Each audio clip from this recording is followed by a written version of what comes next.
Go live. I need to go live. I'm live. I am live. Hello. I know I'm a day late, but sorry. I was extremely tired yesterday and there was no chance I was going to get up. But today I'm not.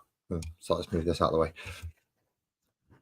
Good thing is, so for anyone who's been paying attention, from last time I was up on models and musings, I couldn't find my red paint. I have since found my red paint, which is excellent. I have red paint. Great. So I can do the barrels properly. I also intend to, now some of them have, I know I'm looking away. I'm going to finish the Scarab bases tonight as well. So some of them I've already, I can get it in there. There's the gold bit, silver bit, and the blue bit, which the blue bit I will be going with a lighter blue over it just to give it a bit more of a pingy on the side of it, but with the fact you'll find out what that's like now. I've not shook this up. I spent most of the day shaking the rest of the paints up. Not this one. I don't know why I didn't do this one. You know, it would have made sense. I shake up all the paints that I need. I'm just going to reposition the table so I can put my cup of tea on it, and then I should be right back in 1 second. If I can find another table like this, that one will do.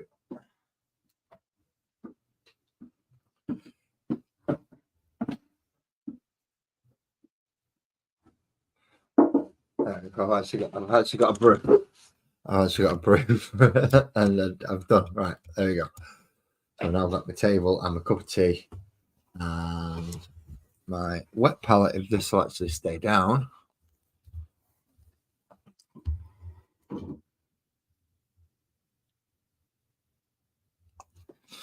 That's the problem with sometimes you've got to test it first.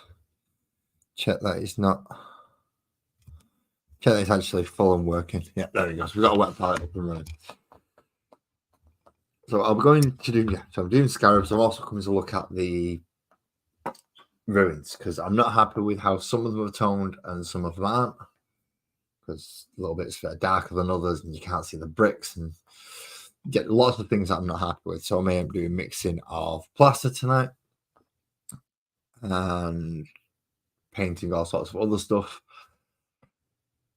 Yeah, no direct plan for this evening, but apart from the finish the Scarab bases. So we'll get onto that bit first. Okay. As I was saying, I've done 5 bases already in the base, so I'll stick them to one side to actually know which ones they are, and I can keep track of them where I'm up to. And I've done a little bit of painting. So there are some where I've been working it up in stages. And it won't take a genius to figure this bit out, but here we go. Some have already painted the blue bits on. I've not done the gold bits, and some have already painted the white bits to be done blue and then do gold afterwards. So probably make more sense to just do the tiny bit of gold that I've got to do first, and then do the 10 the tiny bit of blue that I've got to do first, then do the 10 that I've got to do in gold, and then base them. Makes sense to me. Do a little bit first, then the big bit, and then go from there.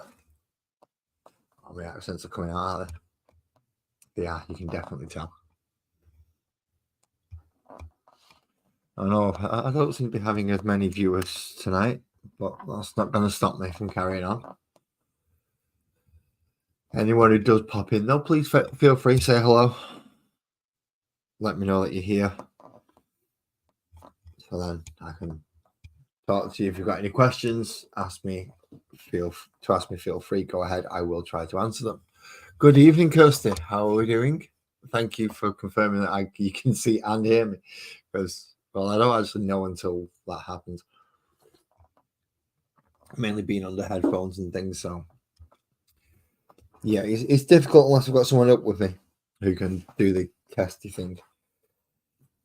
Tends to make sure I don't turn into a chipmunk again. Which should never happen, fingers crossed. That'll never happen again because, well, I don't have that camera plugged in anymore. I'm not doing too bad, Kirsty. I'm not doing too bad. Yesterday I was just too tired to do anything last night. Today, however, I'm feeling a lot better, or at least more energized. Anyway, used to say it.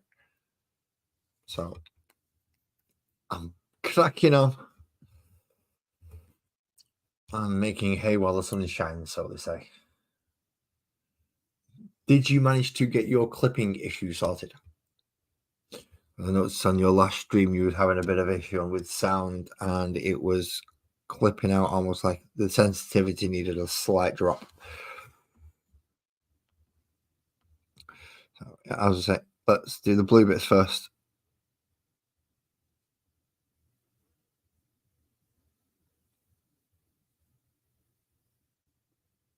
And then I can come back on and do the gold bits after. I've got 10 gold bits to do. But only 5 bases worth of blue bits. Well, the first blue bit anyway. And what I can do is do these.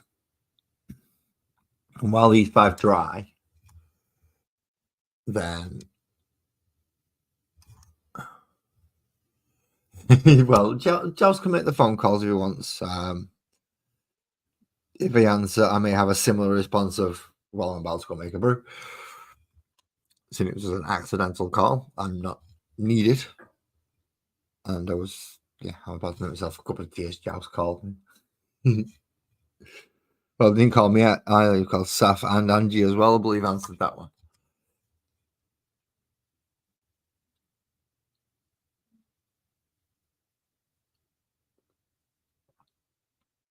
I almost say it is a bit of an in thing. What me and Kirsty were talking about regarding that call. You will have to go back through the models and musings.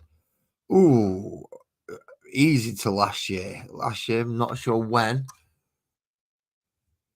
but at some point last year,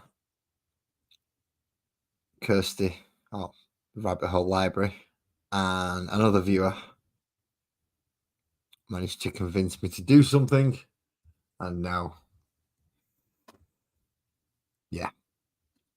happy potato, everybody is probably the best reference I can give for it.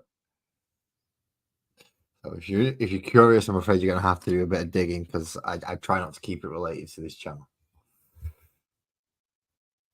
because it's not real. Well, it is and it isn't.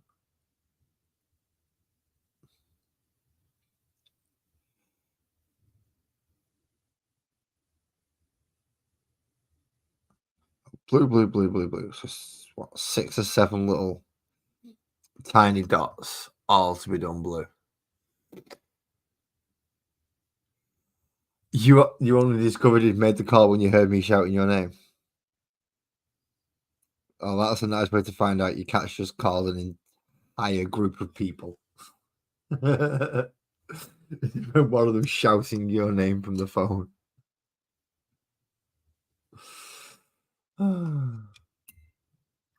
Luckily, my cat goes nowhere near mine. My cat goes nowhere near my phone or my desk. Well, I say nowhere near my phone or my desk. She does run and hide behind my desk, but she doesn't go near the stuff that's knockable or extremely knockable. Mainly up there. Whoa! Yeah, that section. See that section that the camera just pinged up to? Yeah, she doesn't go up there. I've got to remember, I can't actually touch my camera during this live stream because it is on such a trigger just to go bing and fly back up to where I don't want it. But where I've got it at the minute is almost perfect for where I need it to be for a camera. And to be doing this and still looking there, and it's so much easier.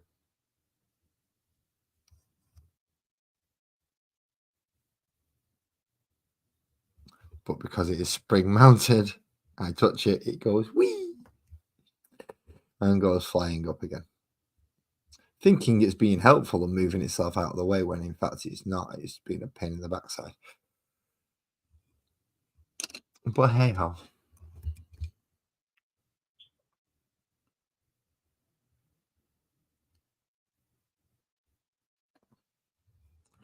Okay, last set of 7 on one base. And then we should be there.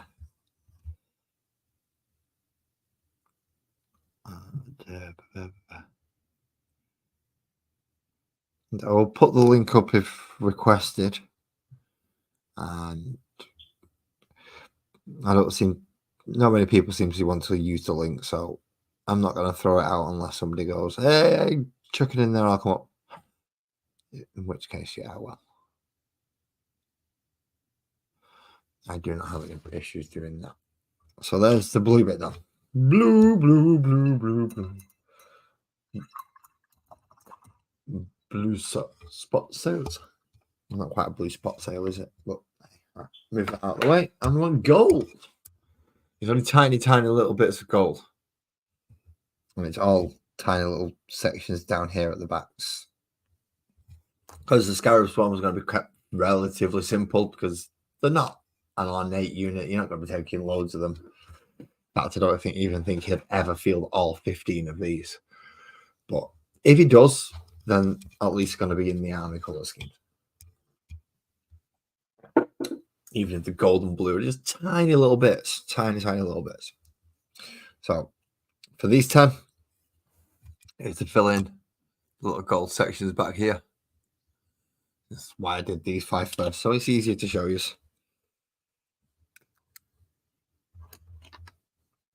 The problem's going to be when I have to come and base them. I think that's where the main problem's going to be, because I don't think they're going to. Well, there is that they are tiny. They are tiny. It's also the reason why I'm wearing my glasses for this stream, because I need it when I'm just looking at tiny stuff. I really do need my glasses now.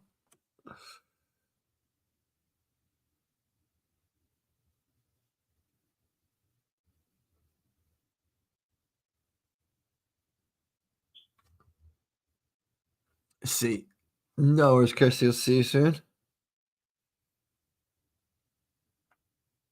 Right, so the bits are just stupidly small.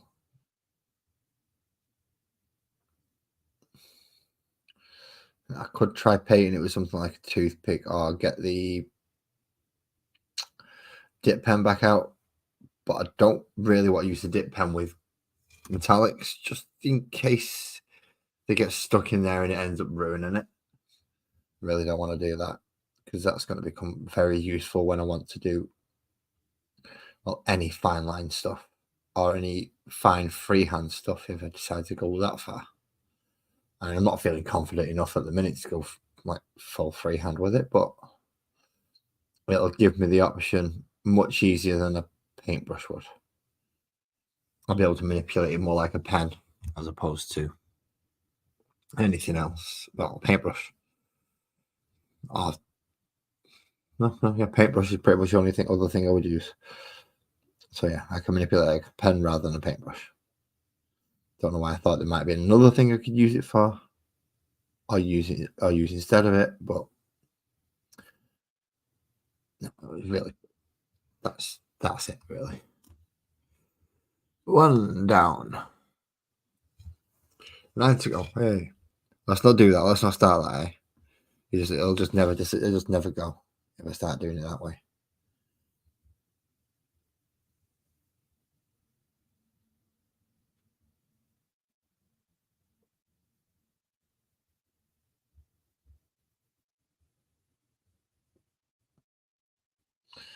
So very small little sections, small brush strokes.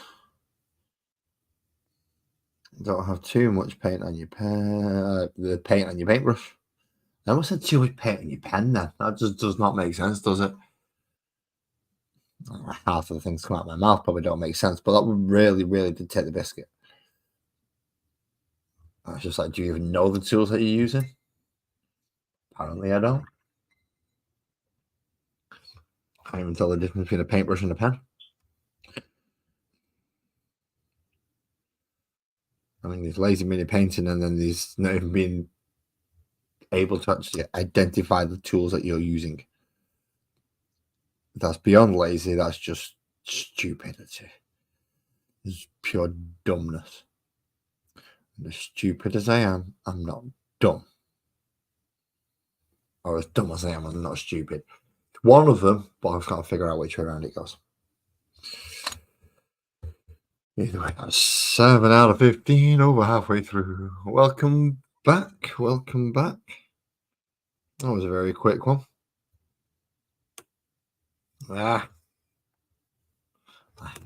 Certainly wasn't one of my hairs. I don't have any. So I'm going to blame the children. They all have longer hair than me. In fact, even the cat has longer hair than me, in fairness. Yeah, let's drop that back down. Drop back down. I was almost like really out of focus and went, whoa, so much out of focus I couldn't even see it on the screen. A bit of a readjust. As wonderful as my new chair is, I can't quite get it all the way under my desk at this height setting.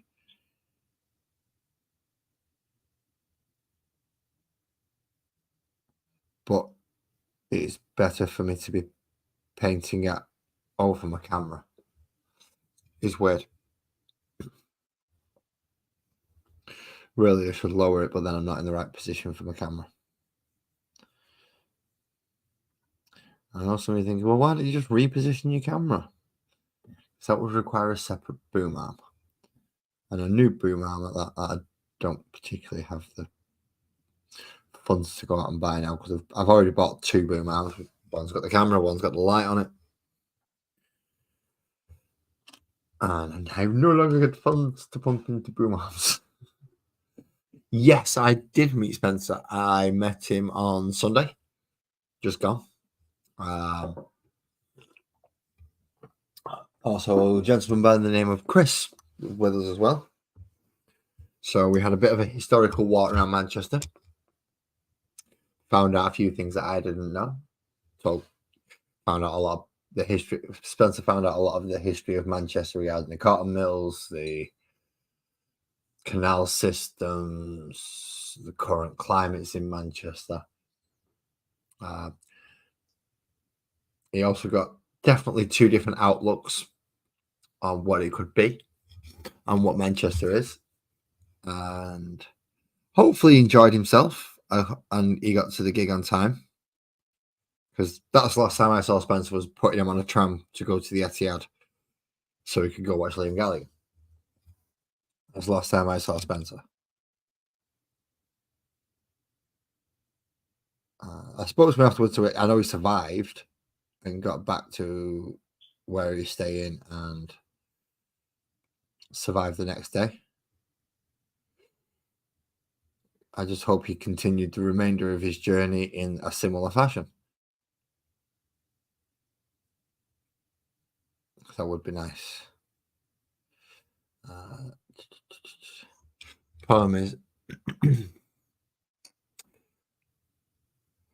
well, you got him right at the start of his journey, didn't you, Kirsty? So yeah, he was going to be a bit worn out after all that flying.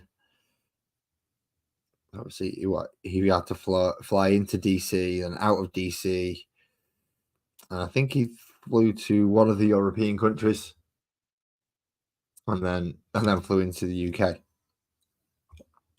And as far as I know, he's doing something similar back. He's going from UK to a European country, European country to DC, and DC back to good old NC, as he would put it.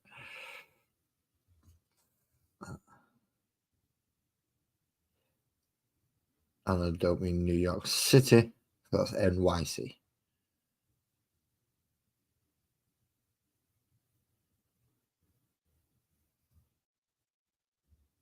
I'm not sure how many days. I'm not sure how long he's got left here.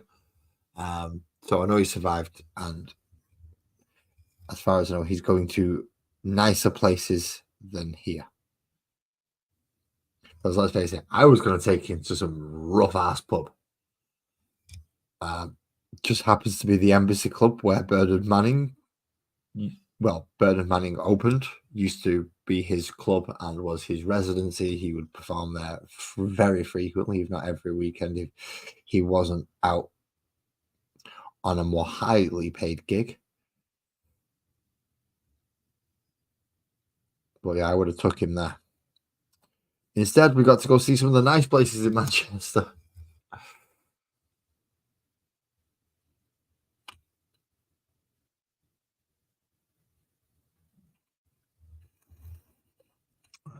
You give him Oyster cards, obviously, to get him around in London. Because yeah, you don't get anywhere without an Oyster card in London unless you walk. It's fucking stupid. But still, that's just a northern in me thinking, why can't I just pay on the bus like everybody else? You know, nice and simple.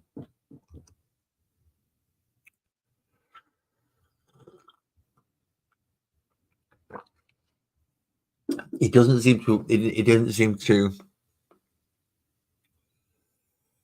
I see. I got lost as well in Manchester because the route we took to where he was staying was not a route I was familiar with. So finding him back out again was just like, okay, I'm not sure where we are, but I know that big bridge has trains going over it. So let's go on that. Let's go look for that. So we did find that. Also, I believe my sense of humor might have been a little bit too much for him.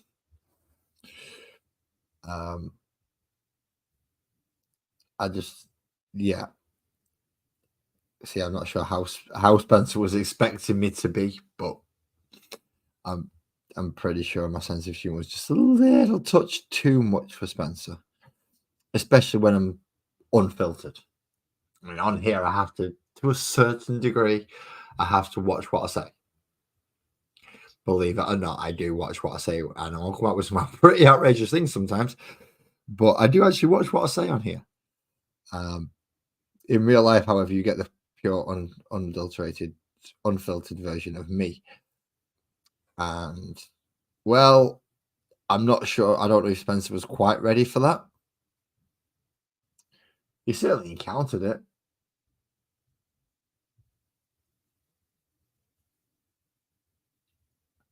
I don't think he has anything he can compare me to. What I'll have to do is probably have to find out through other means of Spencer's opinion of meeting up with me. Hopefully, it doesn't leave any legends, but I think that's the only way I'm going to find out. I think Spencer's too polite to tell me if I was overbearing. Daniel's not. Daniel knows me too well to realize that it doesn't have to be so polite to say, dude, you were just wild with. It's like, right, okay, fair enough. So I'm gonna have to wait and find out what Spencer's trip to Manchester was like. Chris was a nice fella, very very knowledgeable about the areas. He's a brilliant little tour guide for Spencer. So we had the tour guide, and then you had the scrote that was walking down behind, aka me. So we kind of made a nice little group between the three of us. And then, obviously, once the respectable one leaves, then all hell breaks loose. He is a nice bloke. He's a nice bloke, very polite. I think I got him to do one or two things that he wouldn't normally have done if he was at home or with anyone but me. You may have also gotten to, I'm not sure, I'll have to message you privately regarding that one, Kirsty, just to find out if you managed to get him along the same lines.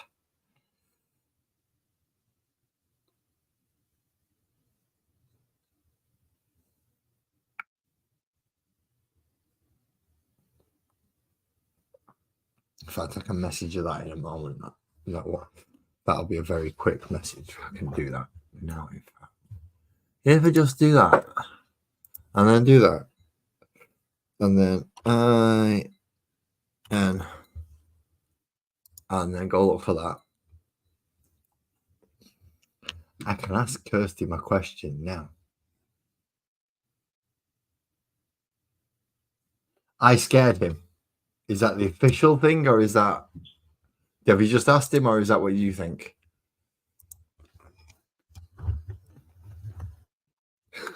Because I did realize I was taller than him, so I might have been slightly imposing. I didn't mean to be. Yeah. I've forgotten how to type.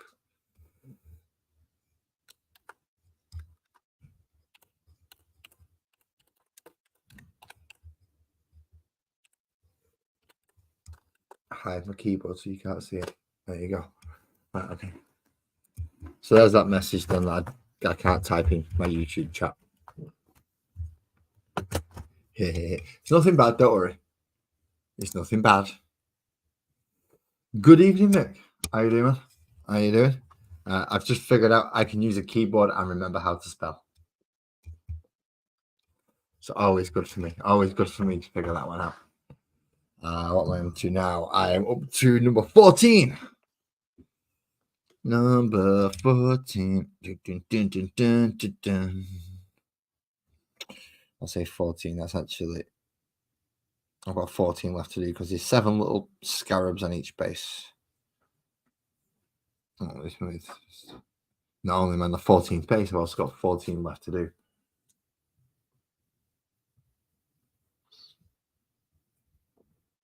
You invited him to jam with Skip Rat.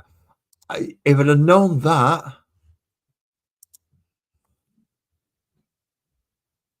if I'd known you invited him over to see Skip Rat, I would have helped facilitate that, but I didn't know that bit.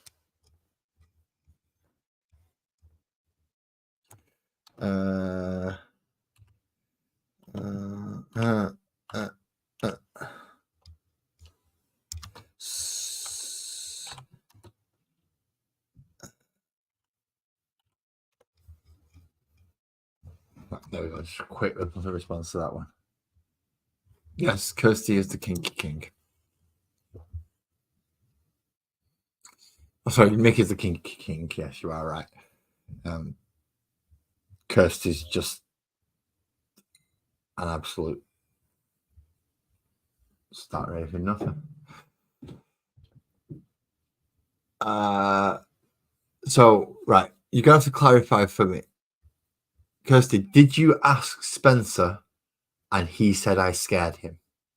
Just type, yes, I asked Spencer, or no, I didn't ask Spencer. You don't want to tell me stuff like... He recently had a chance to try gummies and some brownies. And I was... What I'm probably going to have to do is try them on their own. And then that might be give me an actual... No, you didn't ask him. Excellent. Okay.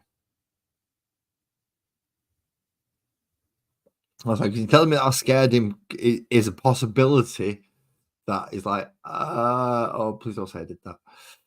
That was not my intention. Yeah, I need to try gummies or brownies independently of anything else so I can check the effectiveness and see if they will be good enough for what I would like to do with them. If not, there's no point in me getting them. If they do, then ooh, that's interesting. That would be interesting.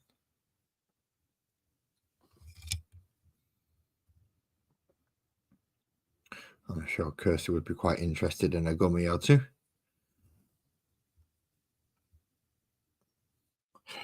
Got to get the gummy or two. Got to get the gummy or two.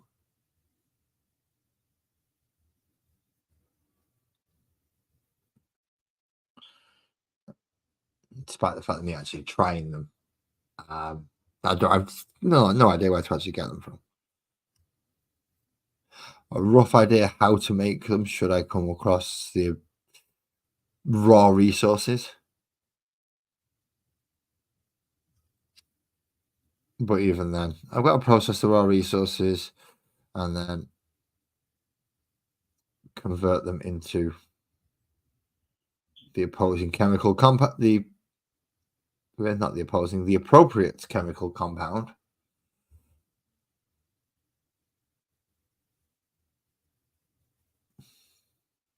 Being the B as opposed to an A.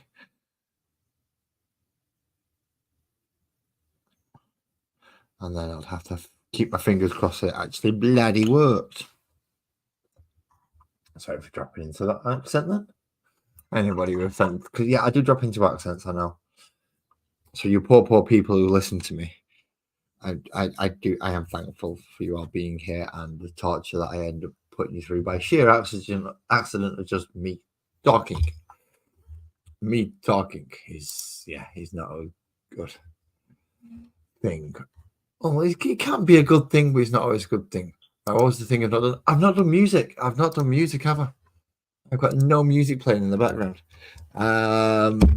Where do we go? Where do we go? We go to that soundtrack. We go for an OST because OSTs are better overall for background music. So where was I up to on this one last time?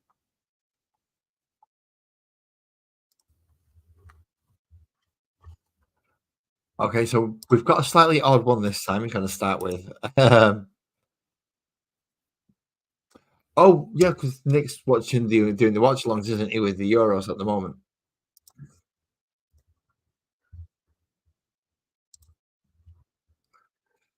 At the stage, put that one back on.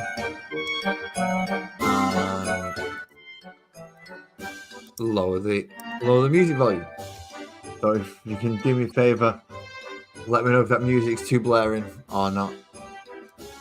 And I mean, it is quite a ding ding ding ding ding ding ding.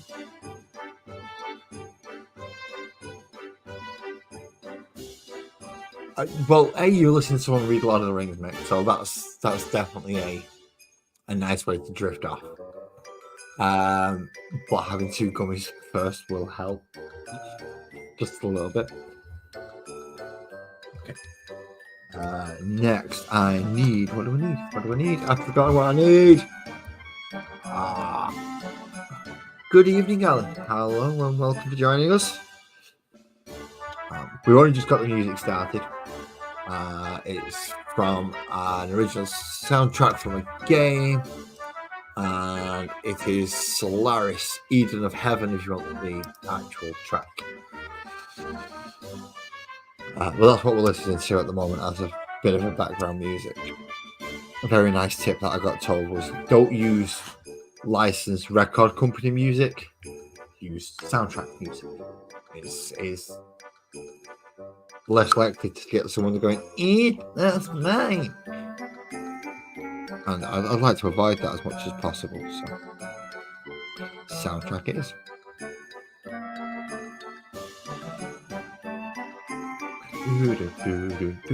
I actually remember this bit now. Yeah, this is quite a nice part of the game. It's quite a less stressed part of the game. Is this?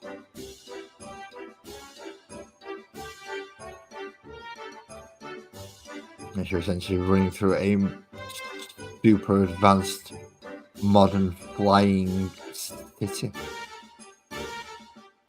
before they find out you're not supposed to be there and try and kill you.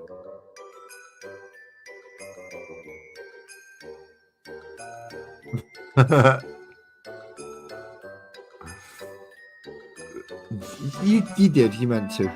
I'll tell Nick. I cursed the game into my stream after yours and decided that she was going to throw a party at mine because she'd left yours. No, I won't. You'd take it as a laugh and a joke anyway, as it was meant, but...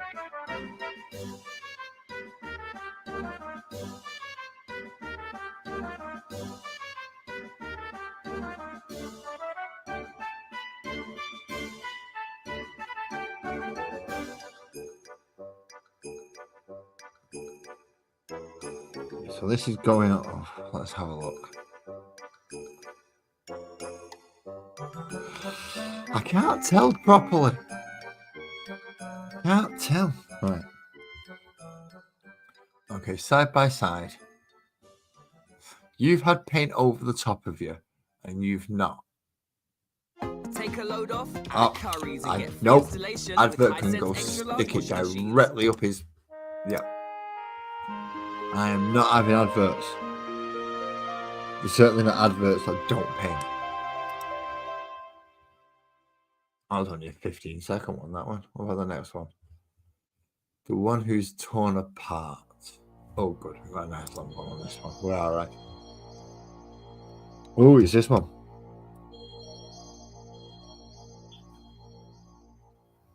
This one's a rather nice track as well.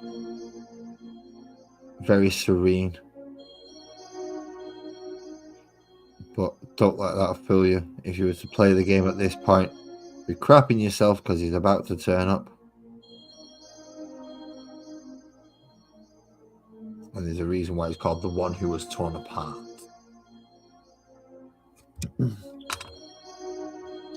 Okay, now they're down there, I can see the difference. Yeah, I need to go. Right, I need a bit more of this. Which one is this? This is the Temple Guard blue that I'm using just to give the highlight color over the High Lord blue speed paint. I mean, some of these colors that they come up with in the names is just ridiculous, really. They're absolutely daft.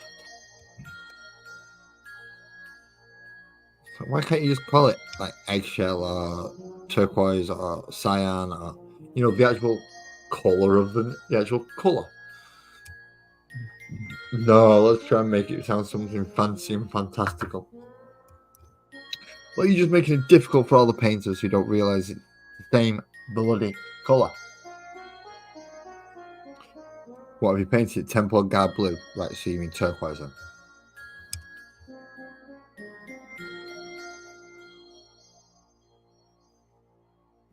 Painted it turquoise, just fucking say turquoise.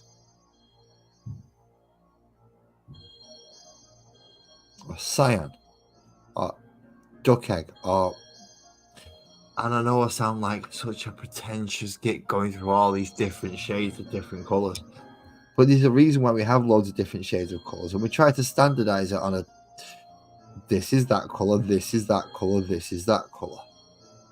And then you get companies like Games Workshop who go, no, even though we know that's that colour, and everybody in the world knows it's that colour, we're going to stick another colour on it so we can... Another name on it so we can say, no, it's ours. So turquoise becomes Temple Guard blue, or Thousand Suns blue, or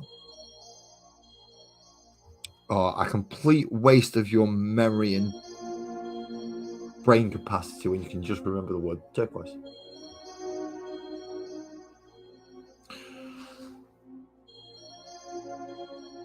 And I know I'm saying remember the word turquoise like it's a really simple word, but it is.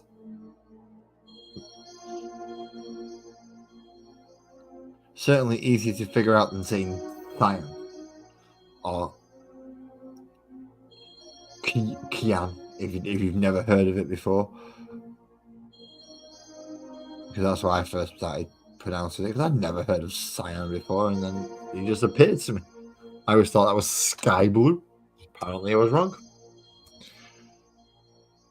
It wasn't sky blue, it was Kian.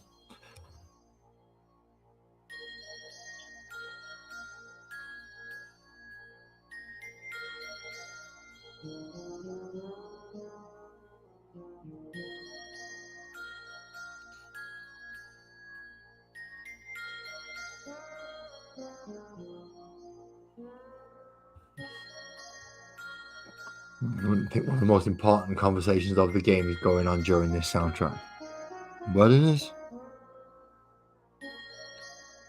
Oh, boy, is it a turning point.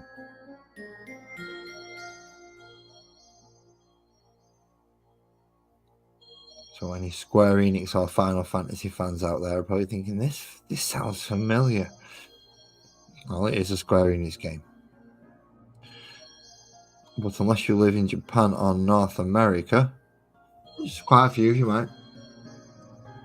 I don't know. I went and had Mick, Alison, and Kirsty talking. So please, anyone else who's in here, if you want to tell me where you're from, if you're from North America, you're lucky enough to have the release of this game.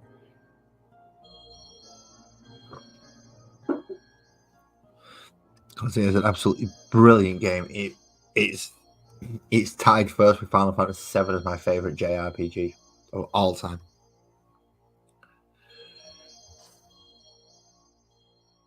It's a game called Xenogears. Proper old PlayStation game. Came out in 1997.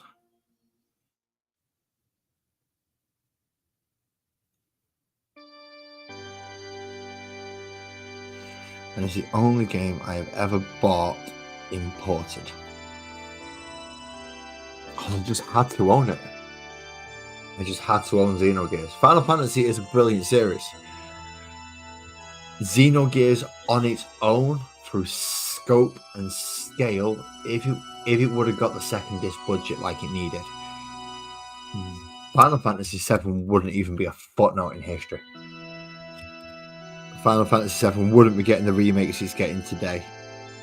Xenogears would have just blown it away. But due to money constraints, time constraints, and publishers saying, you've got to get this out, our second disc was cut down into a mass pile of text with a few little dungeons, which weren't great. They were good. They continued the story going, but they weren't great. There's supposed to be a bit of a fan HD remaster being made at the moment, but it looks good. They've kept the original 2D sprites for the characters, but pushed all the 3D stuff to look a lot better. So we shall see if the fan thing works. If not, good evening, Kitbash. How are you doing? How are you doing? And you had a lot of stuff going on recently, man. You've had a lot of stuff going on recently. I know you have, because I got the notification that I've not had a chance to look for today. Where have you gone? Boom, there it is.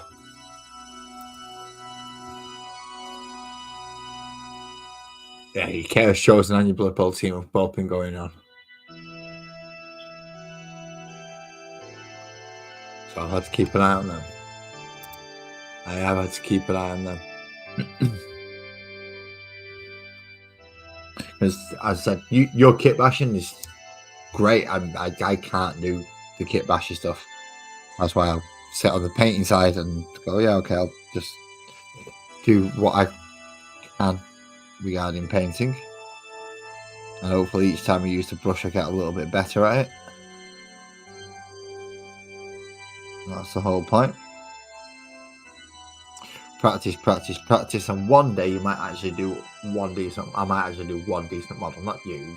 You've done it. You've kit bashed quite a few together actually.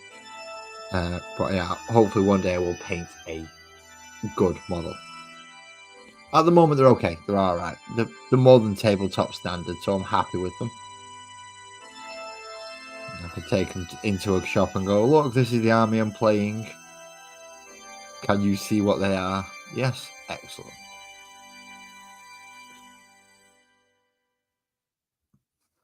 Or in this case, my friend could take them into it and go, this is the army he's playing, Kanizuma. But you get the idea.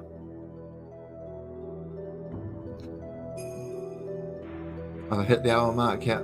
I've not quite hit the hour mark yet, so I'm not going to repeat that statement from earlier. I'll try and do it round about every hour. As viewers pop in and pop out and change, and different time zones are able to come in and say hello, and or not if they don't wish to. I don't force anyone to say hello. You've got to come in and just sit here and listen to me. That is fine.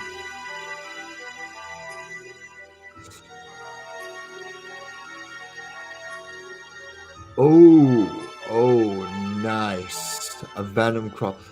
Then, but in that case, Kitbash, I need to have a word with you because Venom Bash. So Kitbash a venom crawler, not Venom Bash a kit crawler. That's the other way around. You're gonna have to do some kind of fleshy sections, I'm guessing, because with it being a demonic engine, it's gonna have some demony.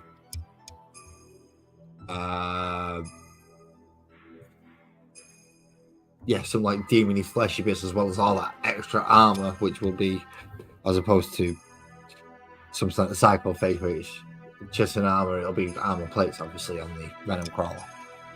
But with Milliput, I don't know how to make fleshy things. Now, if I might pick your brains for a minute, I think I've got a few more bases to do, so that's not too bad. To essentially get a veiny,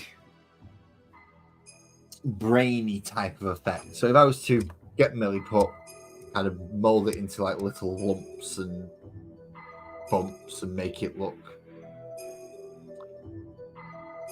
like swollen lumps of flesh, and then get this moss thing, glue it over it, and then paint it all as though those are veins on the lumps of fleshy bits. Do you think that would work? As I said, I'm not the greatest kit basher, so these ideas that go through my head, I don't know to work until I try it. Like the ruins here, for instance. Did not have a clue that would work until I tried it, I found out, and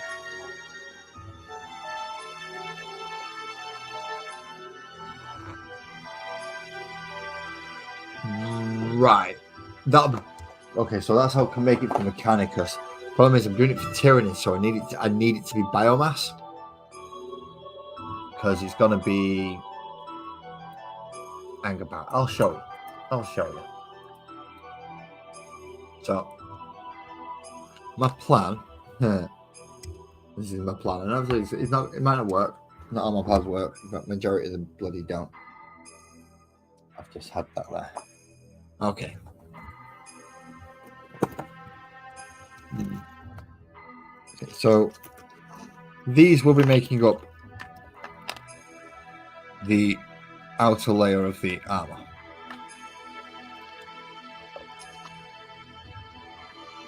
Which would be shells and seashells.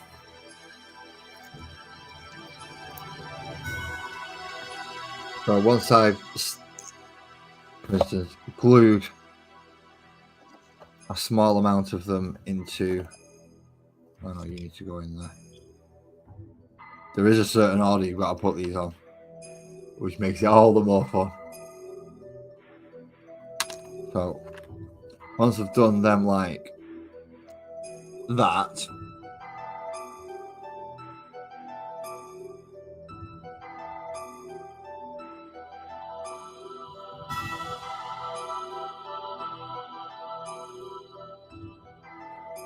okay, well, I don't have an airbrush at the minute because my brother-in-law's nicked it back. But I have rattle cannons and Mod Podge, so they should suffice. So yeah, if I can build up the so if I can build up the Milliput within the inside of that and then glue the thingies around as brainy stuff, that should work. Thank you very much. See, that helps. That helps me a lot. Still, man. And I'm going to have to give it a good soaking in isopropyl alcohol to make sure everything goes and sinks through. So I'm going to ramp it up some isopropyl alcohol. But I don't have any. It's just not having everything you need right when you want it, but life would be perfect if we could do that, and it is not. It is far from.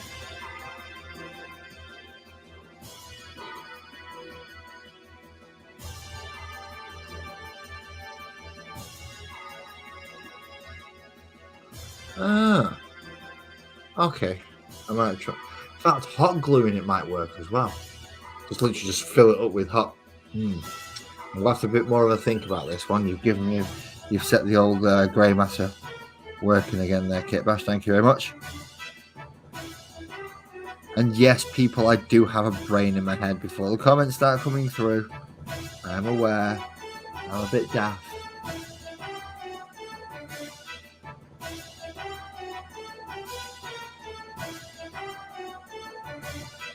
But I do have grey matter in my head.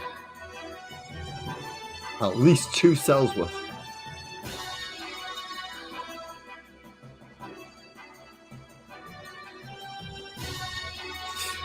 Well, I was looking up because my airbrush was borrowed off somebody else. They didn't get it off Temu. It is a cheap one, but they got it off Amazon.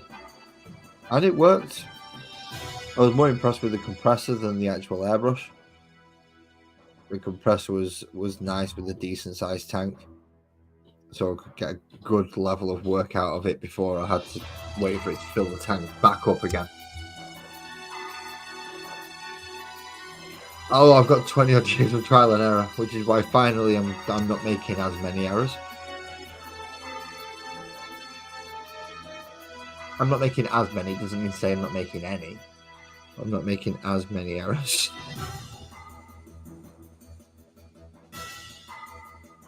Yeah, it's just way too wet now. And I've got 7 little fingers to go, far too wet paint. And now I'm going to have to get a little splodge, put it there for the sole purpose of doing 7 dots. That's just a waste.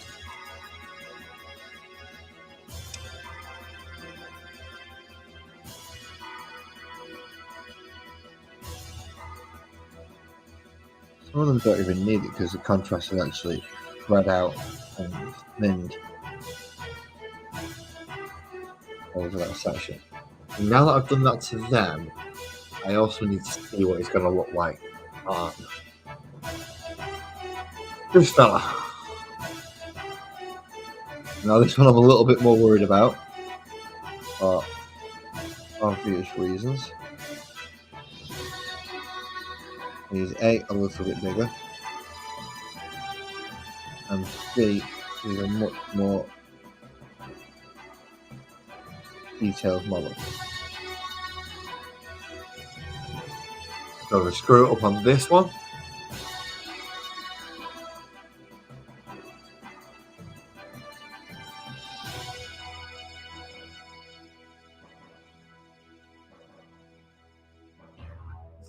Same here. One thing when I was starting back up is I realised dry brushing, which I didn't know was a technique that I used, is incredibly good overall as a technique, and I should have been using it a lot more often.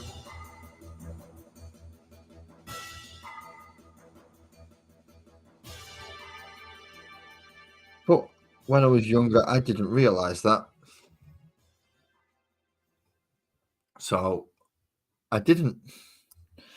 Now that I'm older, practically everything I do gets dry brushed. So like my basic start is the slap chop start. Black, dry brush with an off-white or white. And then build from there.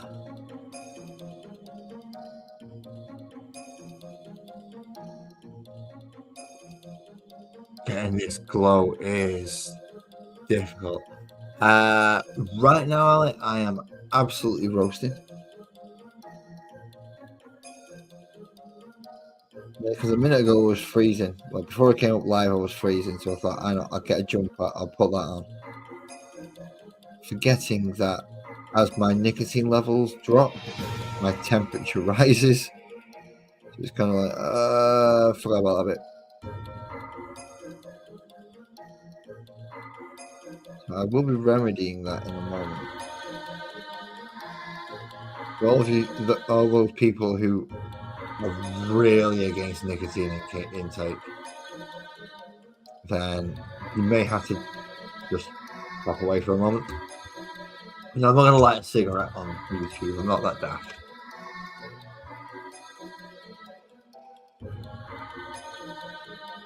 Yeah, see, that's what it was for me as well, Kit Bash. It's like, I need to paint that bit, but I've got no more paint left. Let's just quickly go over it, and that's That's what the effect we got was.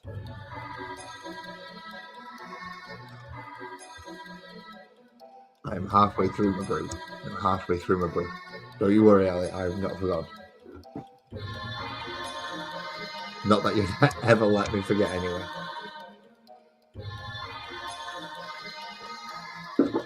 I forgot to the hour stage. Close enough. Okay, as I said at the beginning, I'm not going to put the link in unless somebody asks for it. However, feel free to ask for it if you do want the link to come up.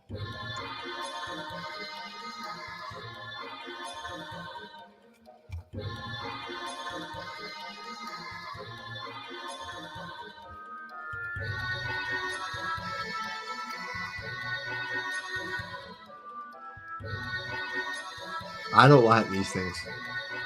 Come to the conclusion, I intend to be on for a bit because after the Necrons, I'm looking at other stuff, ruins mostly. So yeah, I can throw it up. I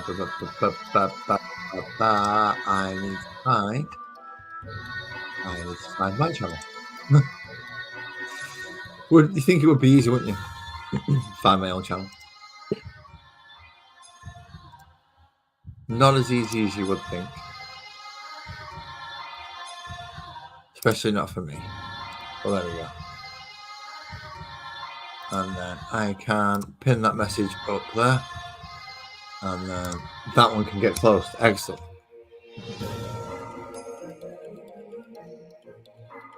Good evening, Nick. Good evening. As the match finished, did Portugal win or lose? Because they were 1-0 down, and I looked away, and then I looked back, and they were 2-1 up. So I'm not entirely sure what score it ended. No worries, Kitbash. There is actually no. When I say people want to come up, there is no specified thing that you have to do when you come up, apart from be able to talk.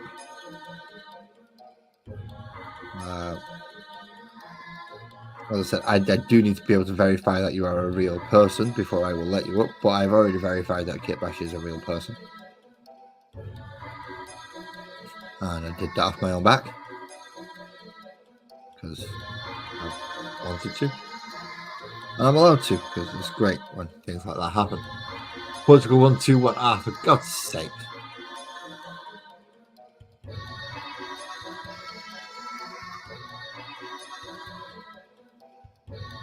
I was hoping they wouldn't. Just out of, when you hope that the good teams don't go through to give you an easier chance with the not as good teams. That's essentially what I was hoping would happen with Portugal. I'll just have a bad tournament.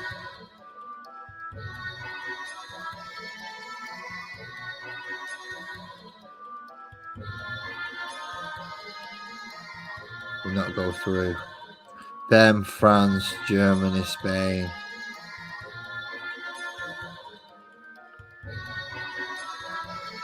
No, essentially leave England as the overall favourites.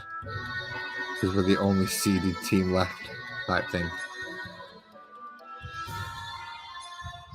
That would have gone down excellently for me, but probably not so much for the Portuguese fans.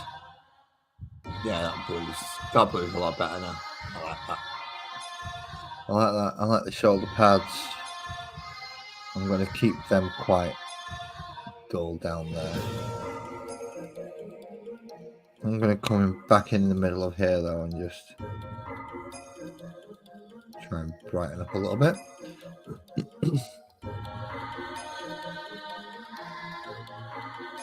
And then,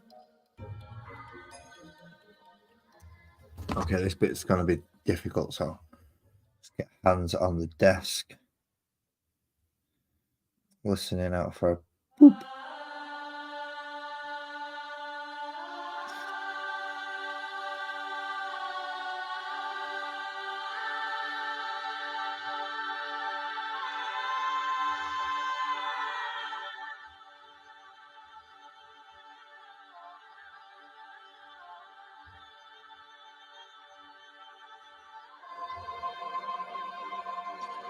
I mean, could they make some of these lines any smaller for you to get a paintbrush in? This is ridiculous. This is truly ridiculous. Let me try painting there. Are you mental? Well, I must be for trying it, but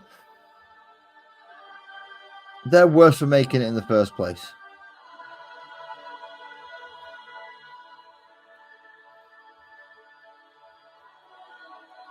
Why would anyone make a line this small and this deep?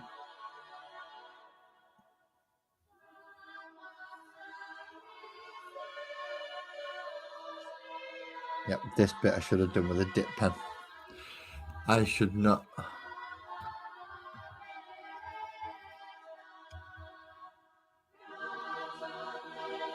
I didn't think about the nail fat. I mean, I've got I think it's an 8-0. So I've got a ridiculously fine brush, much finer than this one. But it holds so little paint that you end up going backwards and forwards that much with it that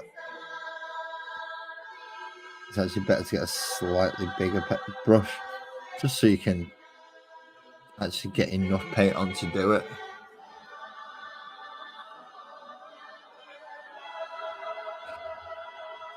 Oh yeah, it is very much a whatever works type channel.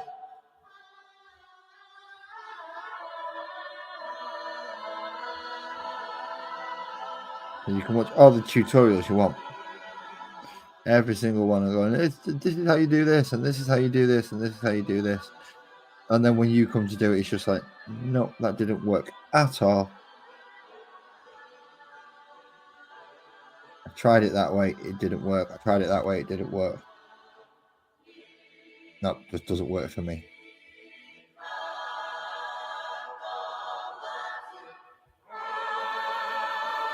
So, yeah, you just go with what works. I mean, I use tea leaves for basing and all sorts.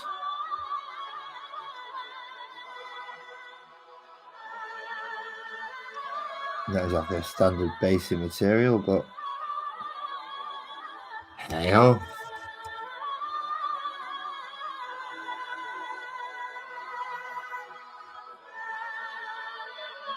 Yep, you just click that link, man, and I'll bring you up. You'll hit backstage before you get up on straight on live on stream, so don't worry.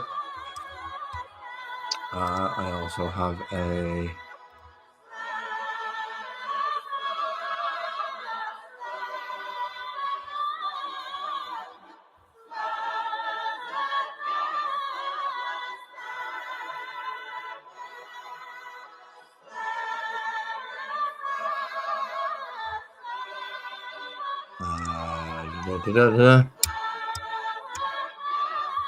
I just can't remember how I'm doing some of this stuff. I can't. I've got my keyboard over here, so I'm apologising now. I am listening for, I think, just for when Pit Bash comes up.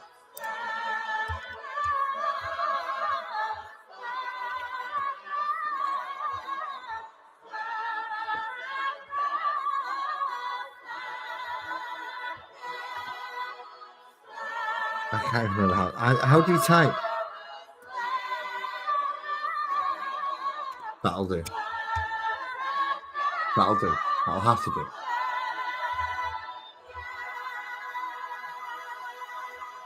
Get rid of that. Bring that back. Boom. We're back again. We're back again. The joy of a fruit bowl is it in one fruit alone. Except for these 2, 1. Skip the advert, thank you. And small town 2 pieces. Restored pieces. Oh, I don't remember this bit. I do have my wrist support off. My wrist hasn't been too bad today. I only wear it when I need to. Otherwise, I'll become dependent on it. And then when I don't need it, I'll still have to wear it. So I don't want to go down that road. Same with my knee braces. I don't wear them all the time. I only wear them when if I actually need to.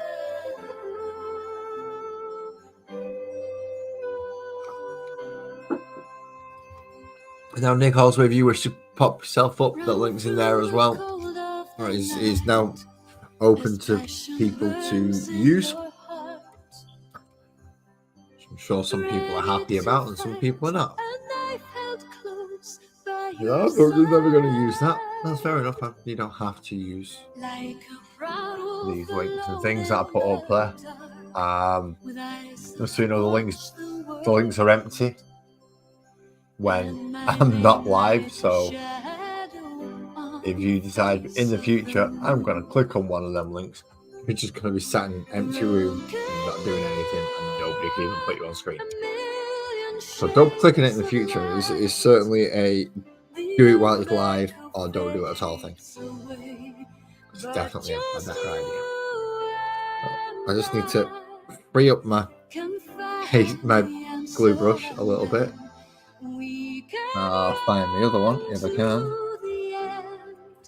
I could have swore I had an orange brush specifically for glue that I can't seem to find, and I don't know where it's gone. And I know everybody sat there behind the computers or behind the phones going, lads, you never find anything. You've never got anything to hand. If you ever need it, it's always not there. And I know. But I really thought I had this one this time. Turns out I don't. So let's move that out of the way for a moment. And I need the tub of sand. Ali does behave herself on my streams. She's a very, very, very well behaved person on my streams. She just calls me after the stream and gets me with it all then. There we are. Ladies and gentlemen, for his first time here, I would like to introduce Kit Bash Carnage. How you doing, man? How's things, buddy? Excellent, and we have sound checked perfectly past. I'm just going to turn the music down just for now. So, if you don't mind me asking, I'll put you on big screen. So, what are we working on tonight, mate? Well, today I'm trying to finish off this one. That's the Venom crawler that I'm doing. Oh, that's nice. That is very nice. That's a pretty little. And you said that's apart from the skull and the few GW-ish bits like the guns. Yeah. Like, most of it's just So they're all bits and bobs that I just took off of GW kits.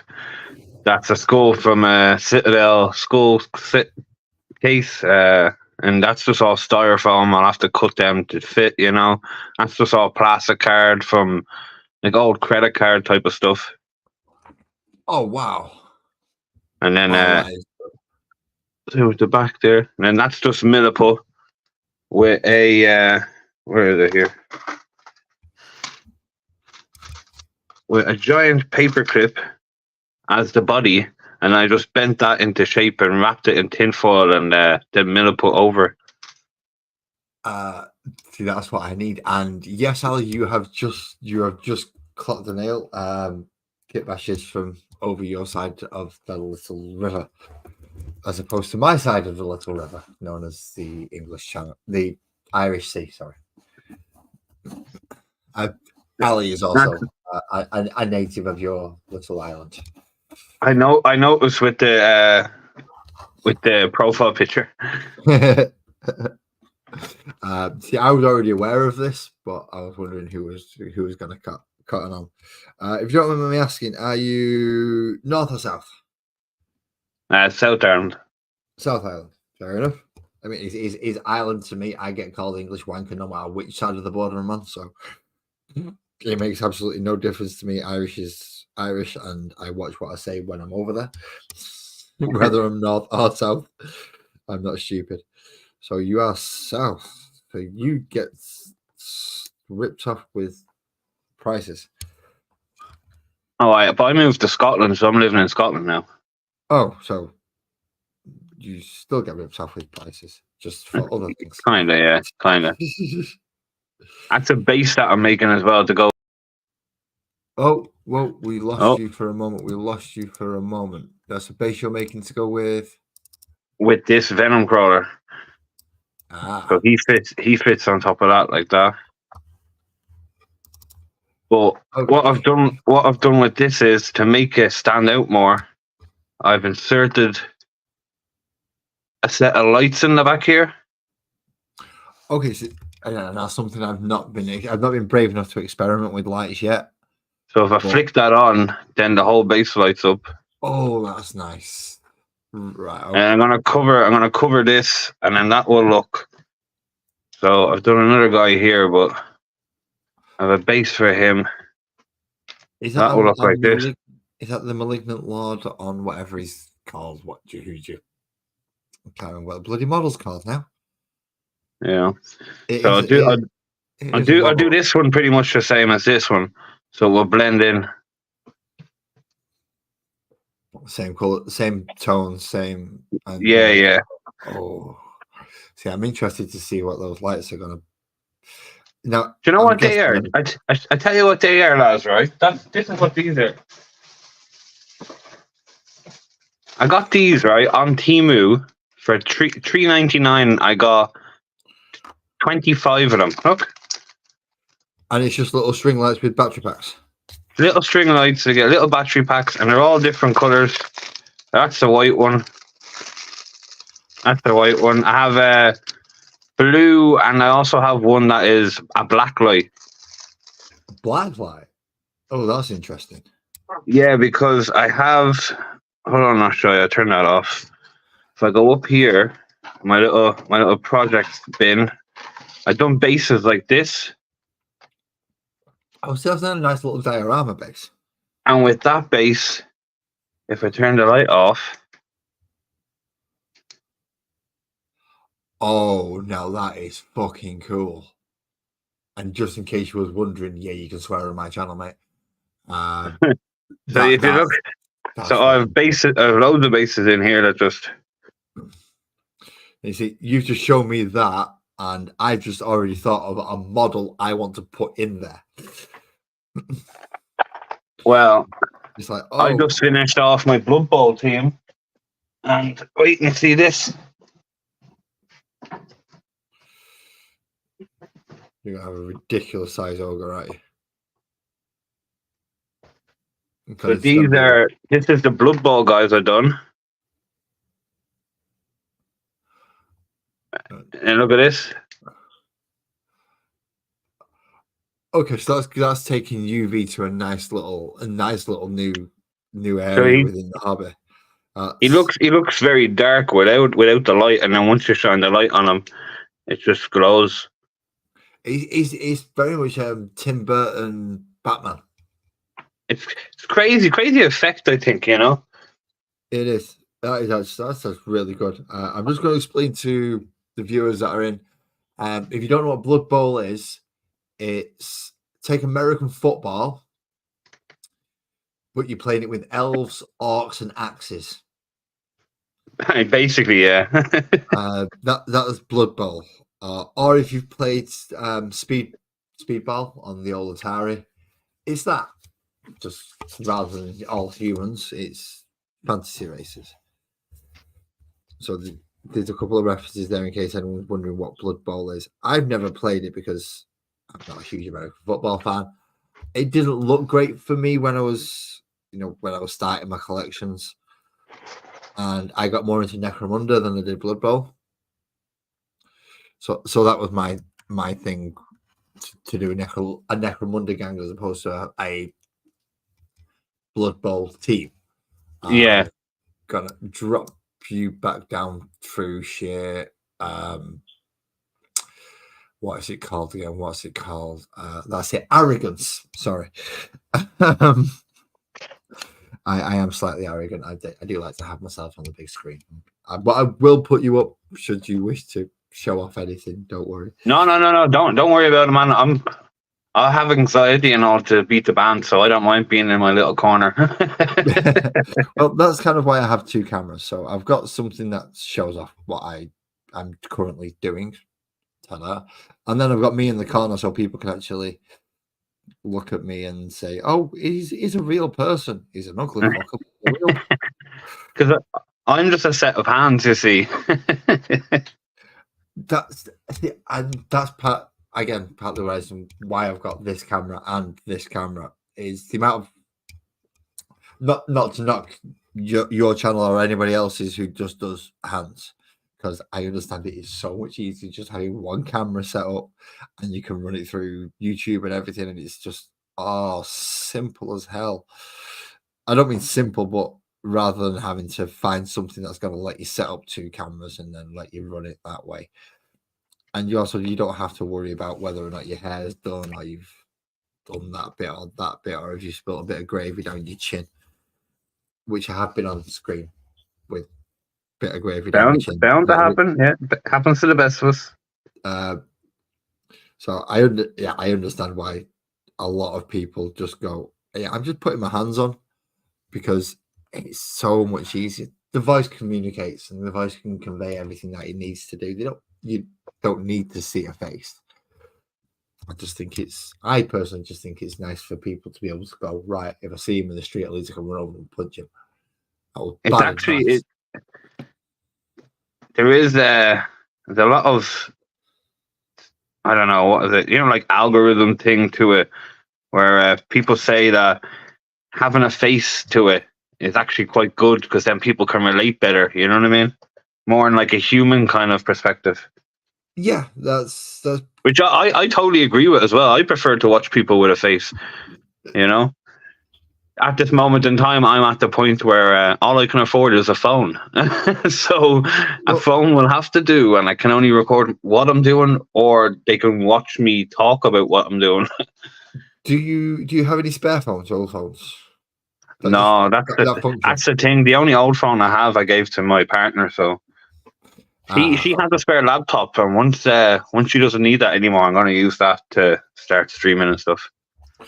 Because how I've set it up is this one that I'm talking to is my phone. It runs as a separate device to my PC, so it connects as a separate user. Right. My PC is the main user where I set up the stream, and then I connect my phone like a guest as I have with you, and that's how I managed to get the two working. So this is a desk camera, and that's my actual phone. Right. It also means that if anyone messages me or phones me, they have to wait because I can't answer the phone while it's in the middle of my camera in this instance. So it is all fun. I'm gonna give this Temu airbrush another go. Okay, let's have a look. Let's have a look. See how it works out. This is the test, ladies and gentlemen. Let's see if Temu's worth the $2.99. It's one of those type. Okay, now I'm even more interested. Yeah, man, handheld portable device. Oh, there was so much good reviews about it. All from the same person, though. I think. Well, I've heard a few different reviews about it. Some of them saying the fine if you use them in small little. Yeah, I just wanted. I don't mind if it's speckles. I don't mind if it doesn't get good coverage. I just want a little bit of coverage, something that I can do a base coat with and do my scenery with, and that's about it. Yeah, that's all you really need, really. However, if you're looking for long-term use out of them, I've heard to be wary of the battery. The batteries apparently have a tendency to overheat if you're using it as though you would a larger airbrush. Oh yeah. This thing overheated. Sorry for interrupting, lads. No. I done the underside of this with it before, so that's the squad bike I made, and I done the underside of that, and then a few other bits and bobs. I don't know if I show you this. I entered a challenge. I don't know if I showed you that or not. To make a speeder, it was to make a speeder bike out of scrap that you found around. So I was throwing all this junk in the bin from my hobby floor, and I just made it into a little speeder. See, that's nice. It's almost Mad Max meets Star Wars. See the little USB ports in the back. Hey, don't knock it if it works. Don't knock it if it works. Yeah, man. It's something funny to look at, Well, but how many people are going to notice it? Exactly. You know, how many people are going to know that that speeder bike is made of McDonald's straws, lollipop sticks, and USB cable? They're not. Once it's painted up and it looks fine, they're just going to think, "Oh, it looks all right." Exactly. It's just like if you go back and watch Red Dwarf, and if you actually look at the stuff on the walls and things, you'll find like the innards of a mop bucket. You know, where you squeeze it and drain it. Yeah. Well, they pulled that out and put it like reverse up on the wall, so that the cone's sticking out with the holes in it and things like that. And there's all sorts of stuff like that all over the Red Dwarf sets. And unless you're looking for it, it just blends in as sci-fi scenery. Do you know, whatever you go, oh yeah, it is. It's a mop bucket, and that's an Atari 2600, and that's a keyboard from that. And whatever happened to them doing that stuff? Like back in the day, they used to. You got a Games Workshop book, and you used to actually get at the back of it. It showed you stuff. I don't know. I seen this on someone's live. I don't know if it was your live or someone else's live. But like it showed you like tools of like normal everyday tools of what to use to make your models instead of like buy this Games Workshop name brand, you know, pencil that's worth 500 quid, even though it's a normal pencil. Well, you've just kind of cracked it on the head there. That's the reason. You can't market and sell somebody else's products as well. Well, you can, but greed overtakes people, you know? Yeah, no one can be happy for everyone else, you know? What's the point in spending £5 on that company's paintbrush to have a markup of £3, pay the VAT, end up making £1.30 when we can make our own for 56p, charge £8 for them, and make a hell of a lot more profit? Listen, lads, I'm not knocking Green Stuff. Green Stuff, if you watch this, please sponsor me. I wouldn't mind that. And me also, please. Yeah, and us, please. Well, we love your stuff. But I use this stuff here, right? It's like blue stuff. I use it for molding and stuff, all right? Make lots of little molds. You heat it up and it becomes like jelly almost, and then you put it around. But this is stuff called, it's the same stuff. It's called Umaru. And it's literally half the price, man. And it's the exact same thing. Yep. I think it's just not blue. That's the only difference. Brother-in-law got it. He imported it from, I think it was Japan. It might have been China. I don't know. Put it this way: it was a couple of 1,000 miles away. So he ordered it from there, and we tried it, and it was brilliant. It was like, as you've shown, that his was green. Yeah. And you put it in hot water, as I'm guessing you do with that one. Yeah. It goes soft. You wrap it around the thing and press it until all the air's gone. And then you wait for it to harden and kind of just peel it open. Yeah. And then ka-ching, you've got a mold of whatever was inside it in the first place. Same stuff. I have a whole Chaos Obliterator, a whole figure that I want to mold. Like, I want to mold the whole thing. Just put it all in and squitch and done. Yeah. I might have to do it in sections, like each limb I might have to do separate and then do the body separate, you know, but I'll figure it out. Tell me, lads, if this is too loud. I'm going to try this airbrush, yeah? No, go ahead. I'll let you know. Have you turned it on? Yeah. I no sound from it. If there is, it's blending in with the very, very light music in the background. So yeah, but that's actually really quiet. But I don't see any paint coming out. That's an odd one. I don't see any paint coming out, but it's really, really quiet. I'm going to bring that back. Yeah, it's not. It's coming out, but it's not coming out shall I say, a lot. It's very, very fine. Okay. So it requires a very watered section, watered paint to go through. Therefore, so yeah, it's not going to go on a one coat. You're going to have to double coat that damn thing, or at least double coat, maybe 2 or 3. Yeah. Depending how it goes. That's the one thing I do hate, is when you have to run really thin paints. and then go over it like 9 times. Glazing is not my favorite form of painting. I can't do glazing. It's okay, Kirsty. Phones ring, that's kind of what they do. Just that not many people take my attitude towards phones. That's the only problem. And in case you're wondering, my attitude is my phone's for my convenience. If I don't want to answer it, I ain't. Alright. It's not there for anybody else's convenience. But apart from my missus. My missus is the only one that it's there for their convenience as well. Too right. But she pays for it, so I can't really complain about that. So yeah, 2 people get to use it for their own convenience. Everybody else is okay, you can contact me, but if I'm not in a situation, I'm not answering it. So if I'm in a situation or if there's something I'm doing, I'm not answering. And it's never anything personal, it's just usually I'm doing something else.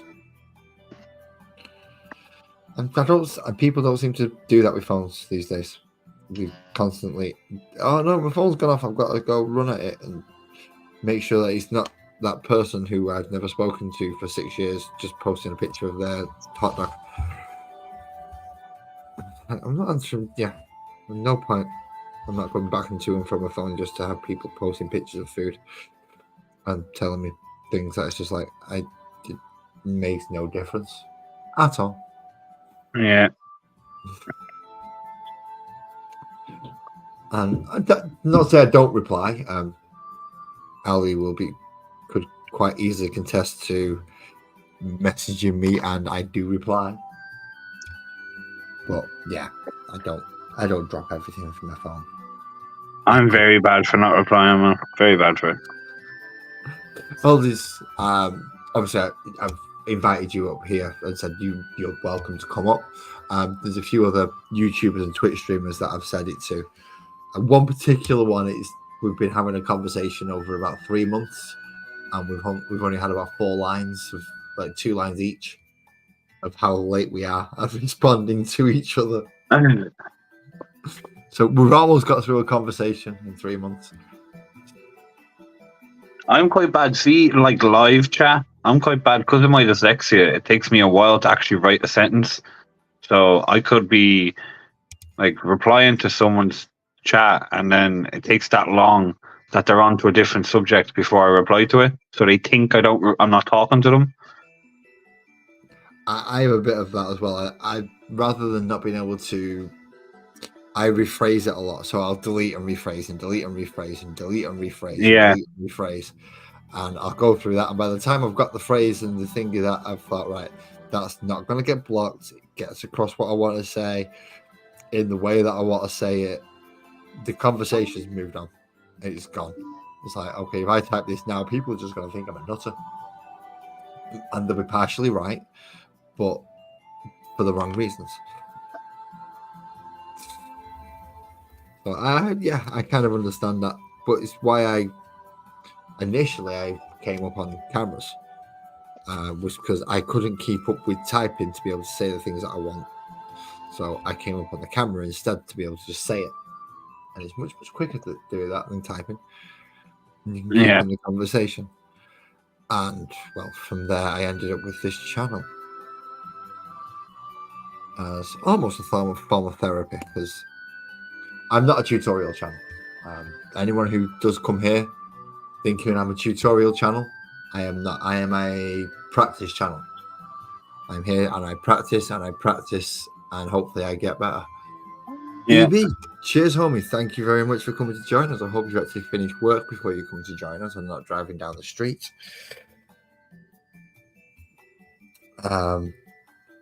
Yes, I just I will have occasionally other people come up with us as well, and some of them have absolutely no idea what the hobby is.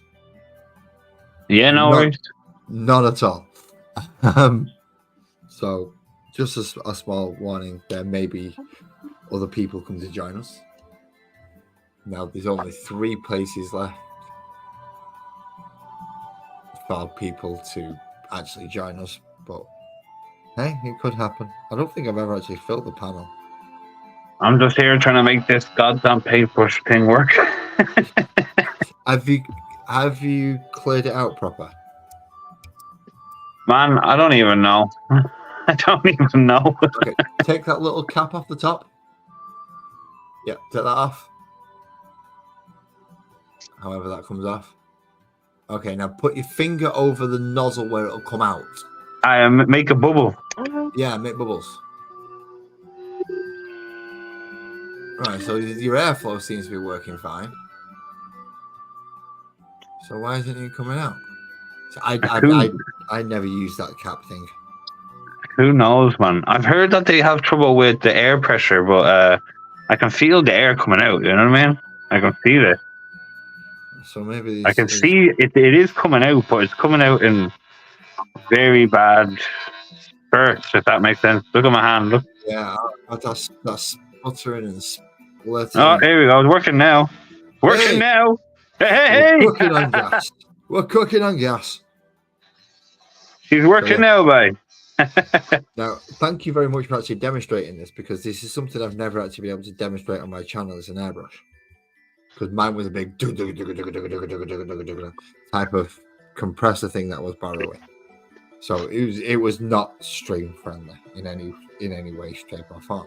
That, however, is extremely stream friendly. So yes, people who've been watching my streams before and gone, what the hell am I waffling about with an airbrush?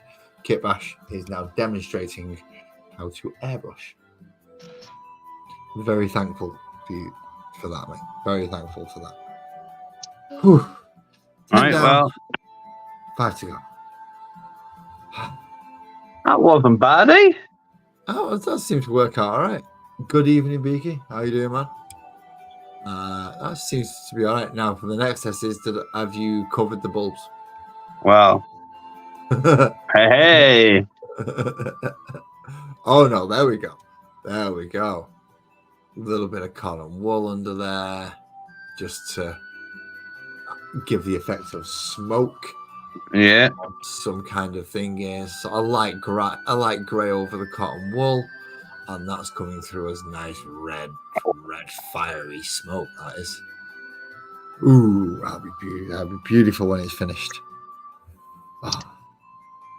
Thinking a bit of flora green here, because the venom crawler has obviously venom. So I'm thinking if I put like green venom where his jaw is going to be, I was going to say, and then I do some type of slime or something, you know. Well, have you got the what's it called? Not moot green. Have you got the snot technical paint? No, I don't. What do I have that I was going to use? I have this stuff. I was thinking I might try use this. Oh. Yeah. Okay. Nah, I was thinking possibly a hot glue gun. You know, when you can get it to go all stringy. Yeah, hot glue gun might be good as well, or that glue and PVA technique. I'll just have a look. Whichever one comes to my mind the fastest when I go to do it, I'll do. Sounds very similar. Pretty much, yeah. My method of how am I going to do this? Well, I can do that, and that'll get it done quick. All right, I'll go with that one. Oh, that one might take. I'll give this a spray while I'm at it. Although I've got to say, I don't always go the quick method. Like the ruins, which I will come to in a minute, because I'm not happy about how they're toned, and I'm going to be going a little bit of dry brush, a little bit of greening, a little bit of inking on those as well, because I'm not happy with them. I mean, I am happy with them, but I'm just thinking they could be better. But yes, I didn't choose the easy method on them. I went for individual bricks, one at a bloody time. And let me tell you now, that is not fun. That is not fun. Aye. Oh, there you go. It's the first time I actually heard it. And it sounded like a pair of hair clippers. Which isn't that loud at all. I mean, I can quite easily talk over it. Now, Ali, I'm just gonna go with a hunch here and say that Kitbash is either similar age to me or not much younger. 31. Okay, so you're a decade younger. That's not that much. And it's definitely well within the period where it was common practice to dip your paint in the water and then the brush goes straight in your mouth before it goes back into the paint again. I believe you Well, may have also... you need to get that taste of the paint, or else you're not really painting, you know? Yeah, exactly. So we're from a generation where gloves and health and safety and don't eat Yeah. that toxic paint. That's just not for us, I'm afraid. Our bodies crave it now. You notice in a lot of my videos, I have to mention, and just remember to use PPE. Don't do what I do. Because I forget sometimes. I'm like picking stuff up or using the hobby knife in ways you probably shouldn't. And the back of my head, I'm like, safety. Yeah, well, I completely understand that. When I was first making my hills, I looked up at an idea of how to do it, and it was essentially get polystyrene and just score loads of lines into it, and then paint it and dry brush it, and it looks vaguely slate layered. And rather than going at it carefully, slice by slice, I'm not even looking at my hands. I'm just going hack into the side of it. It wasn't until somebody else on the stream decided to say, you might want to pay attention to what you're doing in your hands, you know, big sharp knife in your hands, and you're just slicing away. Yeah. Like, yeah, maybe that's a good idea. Yes. Well, I'm 41 this year, Kirsty. I'm technically still 40, but I turn 41 in a few months. And Spencer had the same reaction. He thought I was closer to his age than my age. I wouldn't think you're 41, lads. I would think you're much younger than 41, pal. Thank you very much. So that's within the last few days. That's 3 people that have said that. That is beautiful and that is wonderful. I'm quite happy with that. Now, the guy I mentioned a moment ago is from Embrace the Suck 21. It's an American reaction channel. He's recently come over and he thought I was about 30, 32 until I was sat next to him. And he's like, no, I'm 40. And the guy sat facing us was 44.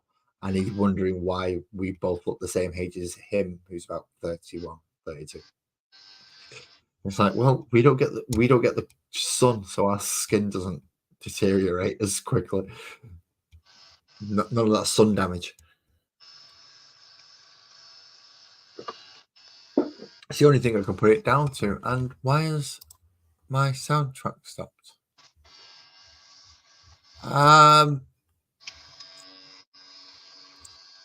Kitbash, do us a favor. What's one of your favorite old school games? One of my favorite old school games. Oh, yeah, something with a decent soundtrack.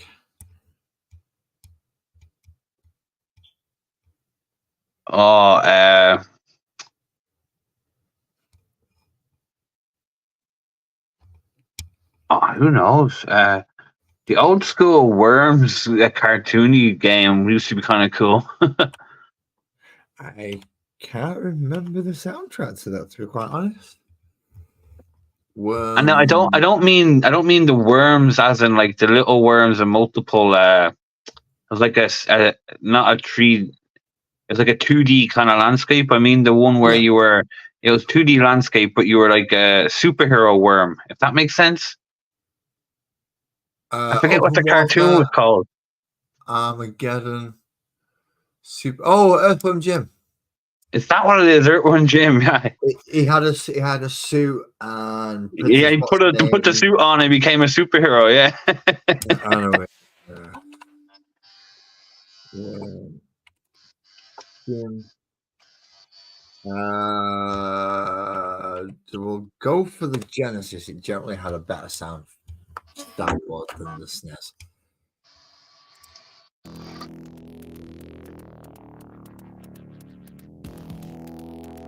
this should be that's the Earthworm Jim OST. There we go.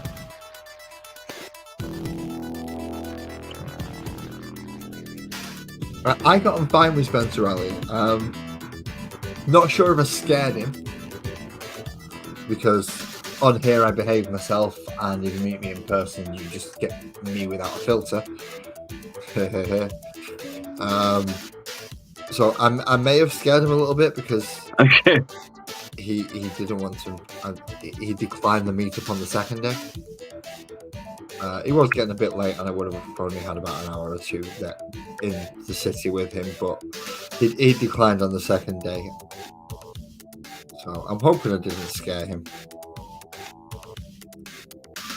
I'll only find out when he gets home.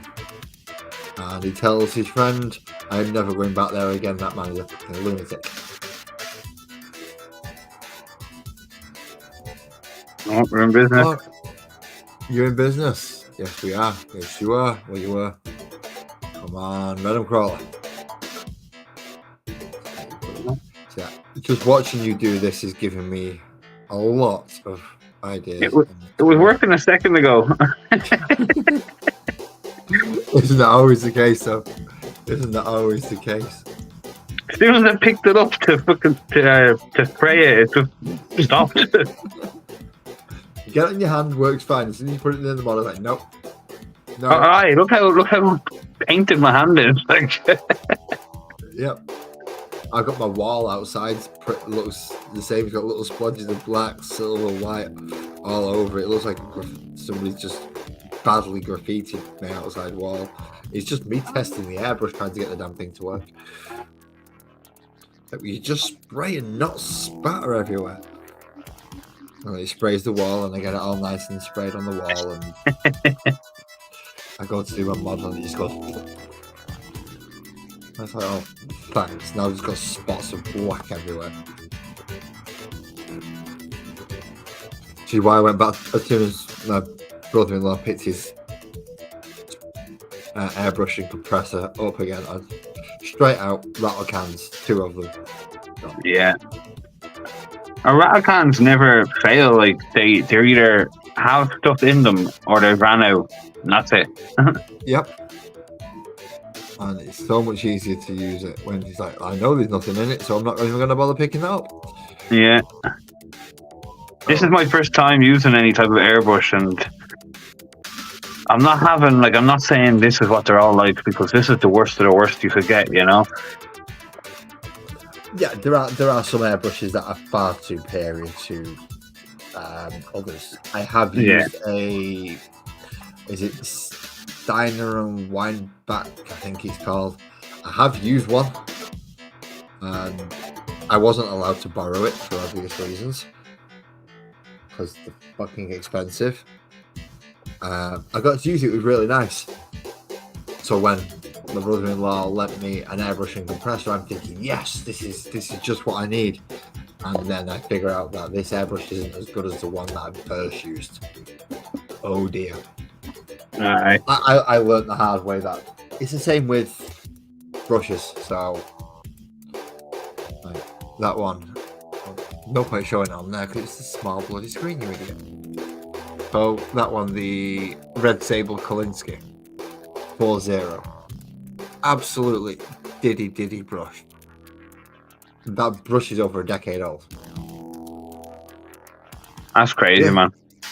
This one, I wouldn't A trust Voldemort myself with brushes like that. well, this one, a Voldemort Special, is less than a year old, and it is knackered.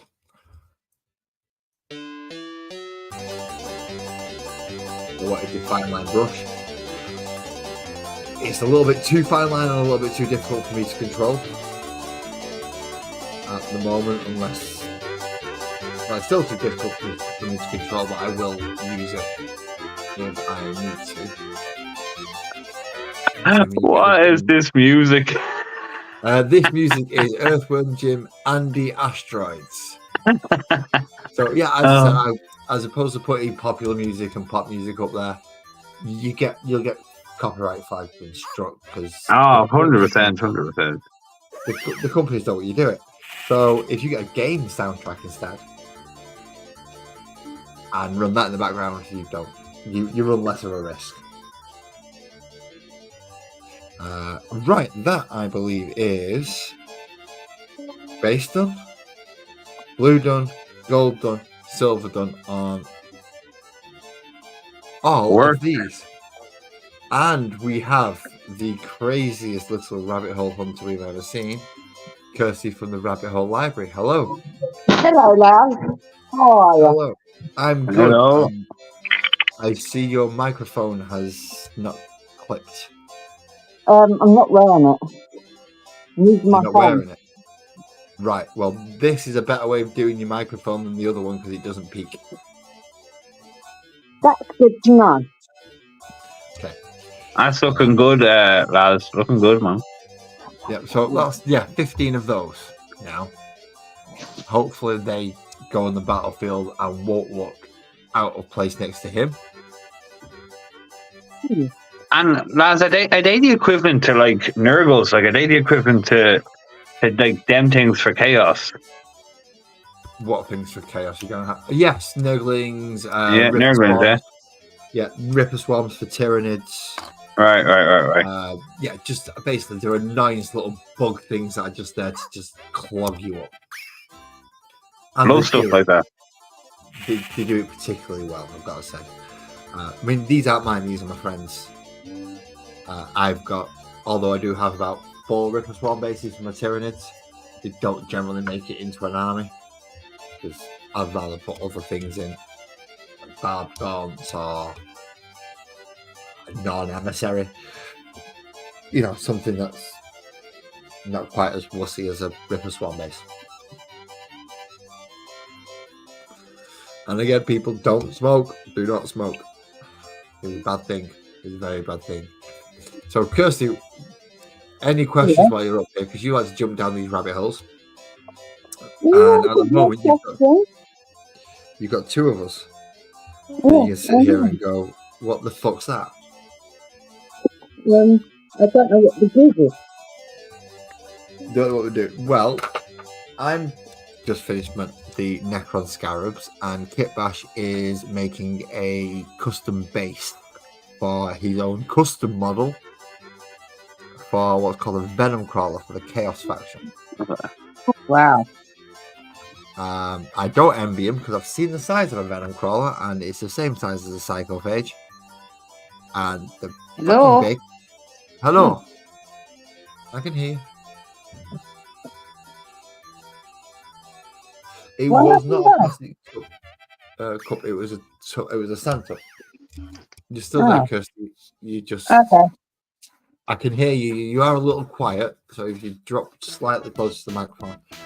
There you go. That's what I was using, Ellie. Just natural sand. It says natural, but I've never seen grey and shiny sand like that before in my life. So I'm not as convinced.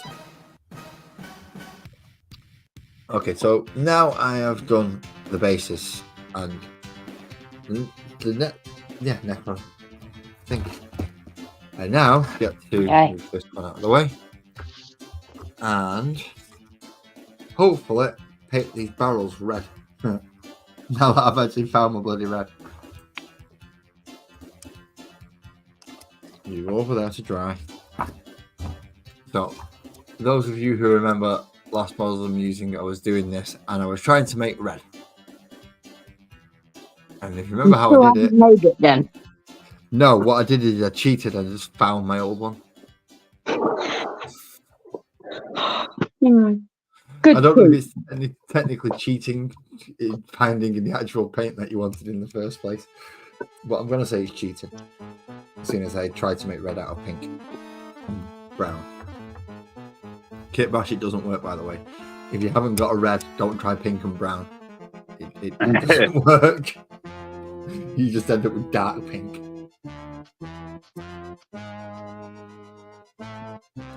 Did you add orange? It would have added more yellow into it. Ah. And that's the problem. What essentially what you do is take the yellow and white out of it. as opposed to putting more in. So it didn't quite work as... What's this screaming going on? Is it just... It's called What the Heck, right? Okay, I'll leave it at that then. Alright, well, I'm not using that airbrush anymore. Is it now? I think it's just knackered now at this stage. Now, is that the airbrush or is that the compressor, or do you think it's a combination of both? I don't know. Well, give me a second. I'll go rinse it out for a sec, alright? So give me a minute. Obviously, I usually run, like hand rubbing alcohol through it. Yeah. 99%, and like cleared out with a couple of pipe cleaners and stuff, and did it that way. Give me a Just sec. to- Back in 1 minute. No worries, no worries. I'm using a bit of a weird technique. You have a good night, Ali. Thank you very much for joining us. Take care, Alison. To spread this about, I'm using a very, very, very strange technique called just rub it with your fingers.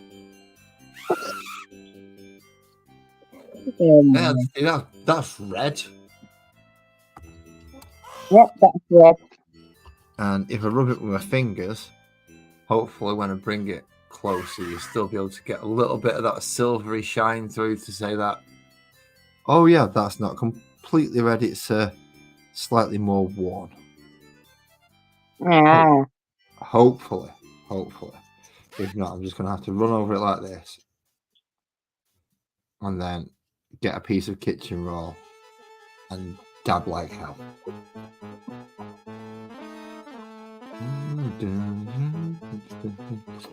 Why do I remember this piece? I hardly played this game, so why do I remember this piece of music? Yeah. Unless it was something like the second level, in which case I've got a good chance of remembering it if it was the second level. I recognise that, but from what game? Earthworm Jim. Yeah. I do tend to go for a JRPG usually, but seeing as Kit Bash came up to join me, I thought I'd give him a chance to pick the soundtrack. Yeah, I do like the RPGs. When it comes to the soundtracks, yes, the RPGs generally have in my opinion anyway, a much better soundtrack. But you don't get as interesting ones as you do with like Earthworm Jim, where you get random screaming and shouting and see, what? Well, why? It may just annoy me a little bit with this random screaming in a minute, so I'm gonna change the OST because the sound. I don't mind the music, but the sound effects are off-putting. Pick a JRPG. Oh.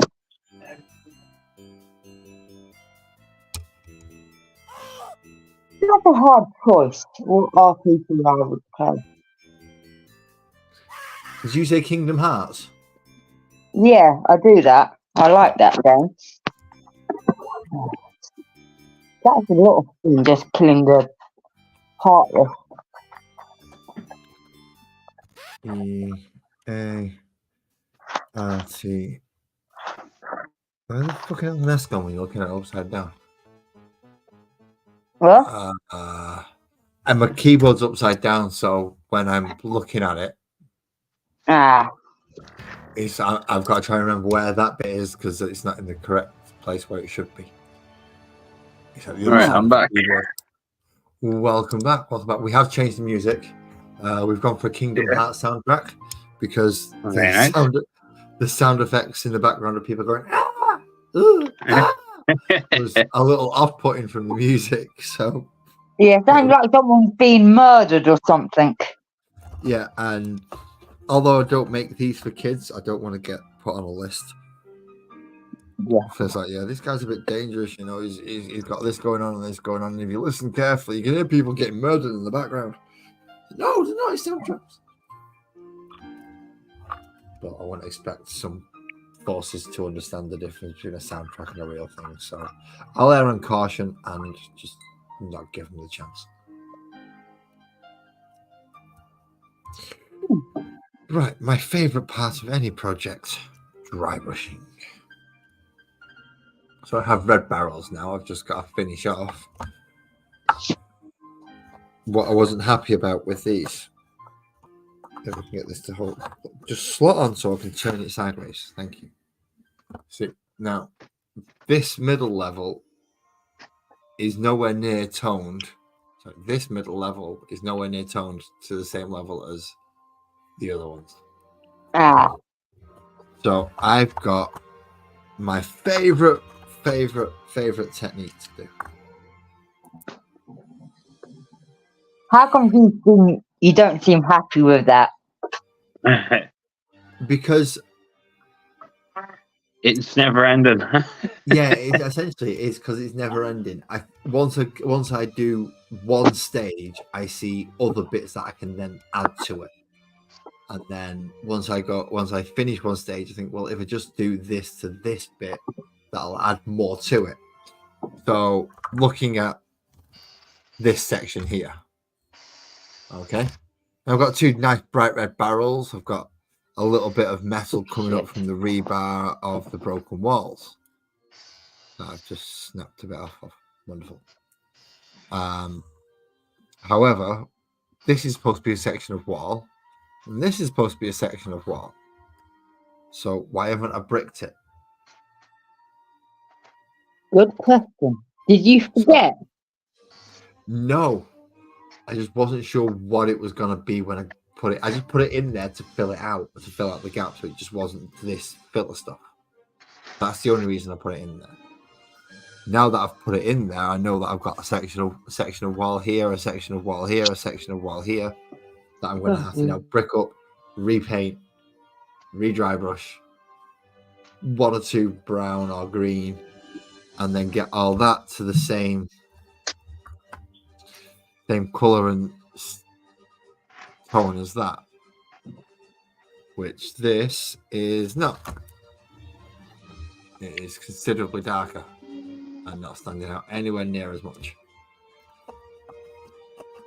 It also means I've got to do the floor as well, because on the ground floor I've now got cobblestones, and on that floor I've got the tiles because I've switched over the two halves. And on that floor is almost wooden beaming. So I've also got to bring out those as well, which I'm happy about. Then painting all the metal bits, which I did on this section, like there and there. I know I've not painted the bottom. I know. But if you're spending that much time looking at the bottom of my piece of scenery, I've done something seriously fucking wrong. So yeah, just to get it all, let's try and get it all into one nice, orderly fashion. So it doesn't look like 6 different people have built it with no idea or communication between them. Ooh, that green is working right, Kirkbosh, you're right. Oh, wow. Not bad, eh? Yeah, not bad at all, not bad at all. Wow. See, there are other people out there, Kirsty, that can do this. There is not just me. There are people out there who can do it better than me. That's got electronics in it, so I'm not even gonna contemplate. It's like, yeah, okay, you win. I would agree. I did this. Yeah, no, Kirkbosh wins. He's got lights in his. Definitely.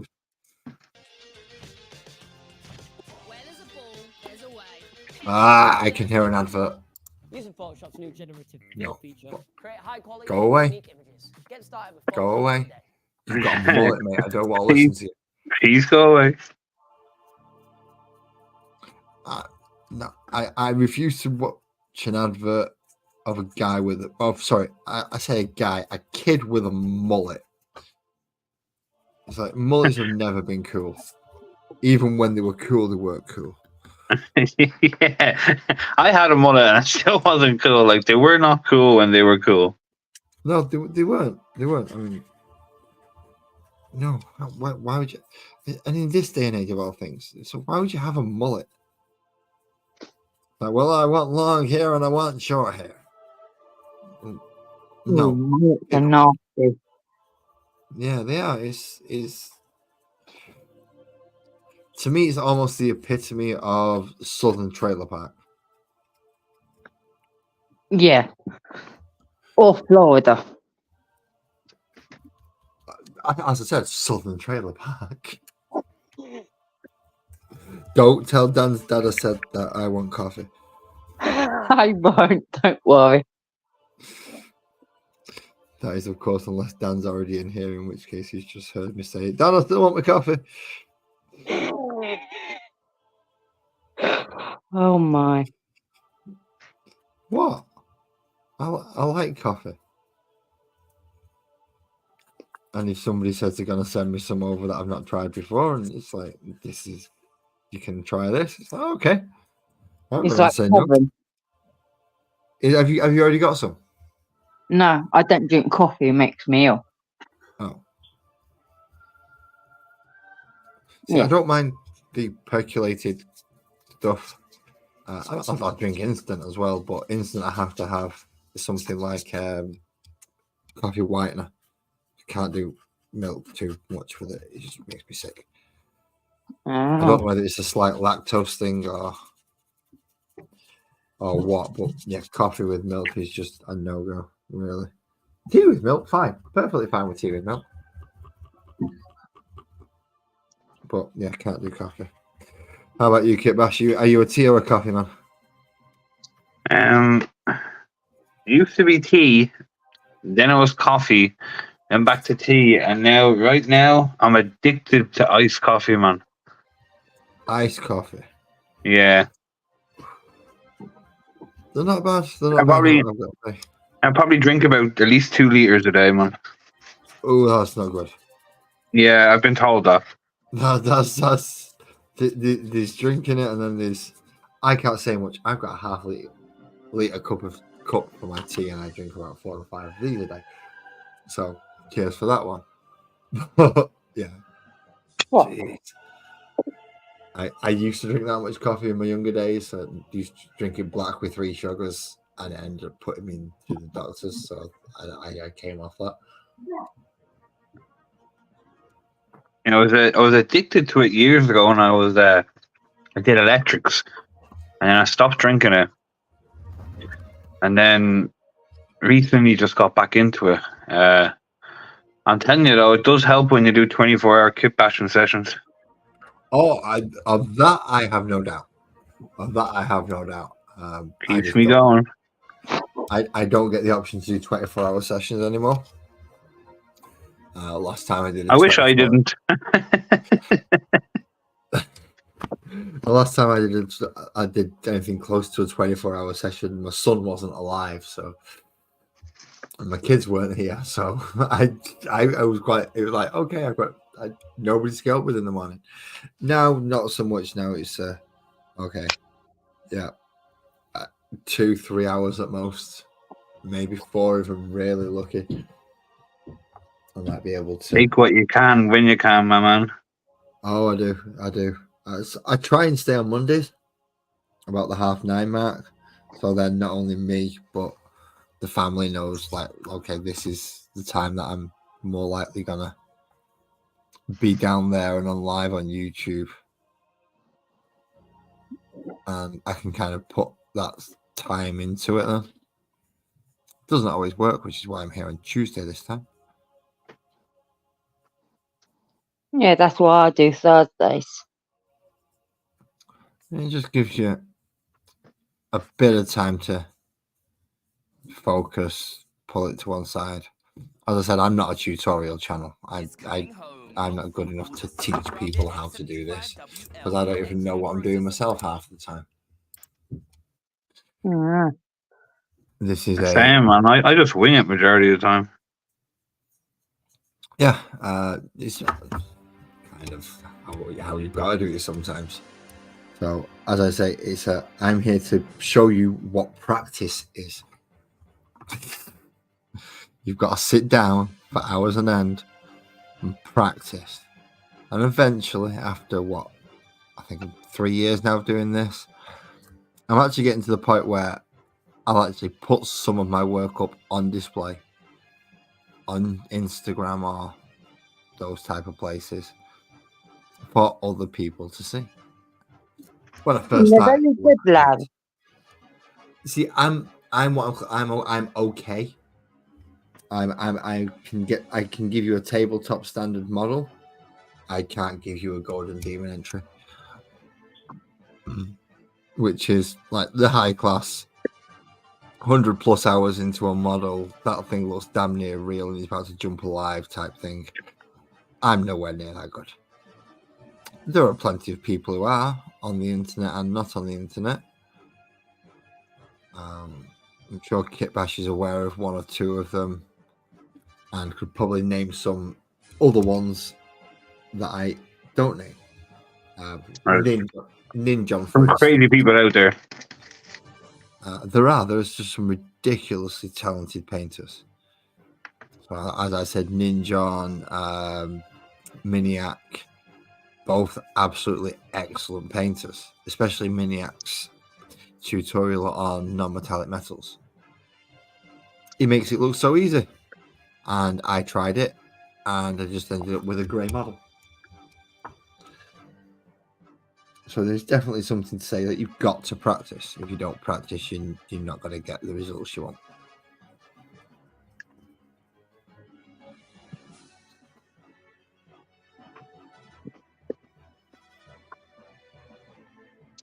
And yes, I'm aware I'm going for the very cliched black and white checked flooring on this floor. There's nothing wrong with that floor, and I like it. Have you got this in your kitchen by any chance? No, not yet. Not yet. Unfortunately. I like the black and white too, man. Hey, I'm just trying to think of ways to separate it from the floor underneath. So whereas that's going to be all, I mean, I've got to go back over that as well because you can see some. You know, you actually inspired me to go get a texture pack. Really? Yeah, so because I was seeing your flooring and stuff, and I was like, I'd love to do something like that, but I don't have the patience to do it by hand. So I bought this weird sheet of silicone that has like textures on it. Oh, And one of those. And I done that with it there the other day, like a tester patch. Yeah, they're great for pressing Yeah. clay into and stuff. That looks good. It does. Brilliant, man. Like so this is, I wouldn't have got this, lads, without you coming and watching your channel. Oh, well, thank you very much. And you chose a smarter option. You definitely chose the smarter option. Right. I chose, well, I'm guessing you know what method I chose. I chose that method. Of getting the piece of thingy and scoring brick by brick, hand by hand with a pen and a mechanical pencil. Yeah. I wouldn't have the time for that. I don't know why stuff like that I can do, but there's plenty of mind-numbing things that you would think, well, if you can do that, you can do that one. Nope. I can do some mind-numbing, just monotonous jobs, but there's others that I just can't do. But for some reason, laying bricks and scoring out cobbles is one of the things that I can actually do. For some strange reason. So I try to pick the easy methods to do this stuff, but I don't always manage to. And sometimes I actually end up picking the more difficult routes. Now, I am going to pick a small problem with that little thing that you've got. With it being a mold, every time it's going to come out the same. Yeah, 100%. Whereas, obviously, if I hand do them all and hand etch them all, I can't. Each one's unique. just through the fact that it's a human doing it, I can't make them all the same. I'm not good enough to sit there and go, right, that's where I put that one, that's where I put that one, that's where I put that one. So even if I was to be working off a template, there'll still be minor flaws. So it's a minor nitpick of a personal preference. But that's pretty much why I do it by hand. It's just to give it that human element. So it's like, okay, that's there and that's there and that's there. And they look similar, they go together, but they're not the same. I think I had this discussion with Synscape Studios when I was laying the bricks. Yeah, they were telling me to just get these walls and just glue them onto the side. I thought it's an excellent idea, except I would lose an effect that I would get later on. Yeah, exactly. Now, the effect in question is because I didn't seal it off properly with Mod Podge. Let's get it round into the right angle. You can see how the bricks have melted slightly. Yeah. Yeah, that's because when I've gone over it with Mod Podge, I'd not waited for it to dry properly and give it a quick coating of rattle can. So it would purposely eat into it to look like it had been worn down. And if I'd have done it with a single sheet, it would have just ate through the sheet. Yeah. Whereas with individual bricks, it just caught little sections of each brick. Melted some in, some not, some. So I get different texture layers throughout it. I can only get that by laying the individual bricks. I couldn't have done that by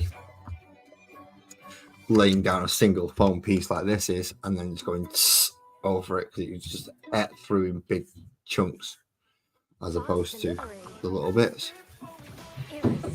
So after a discussion and proving that I was right,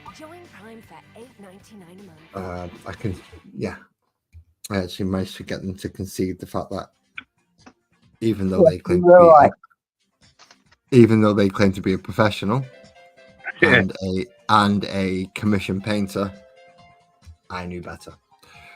As a complete amateur who was winging it.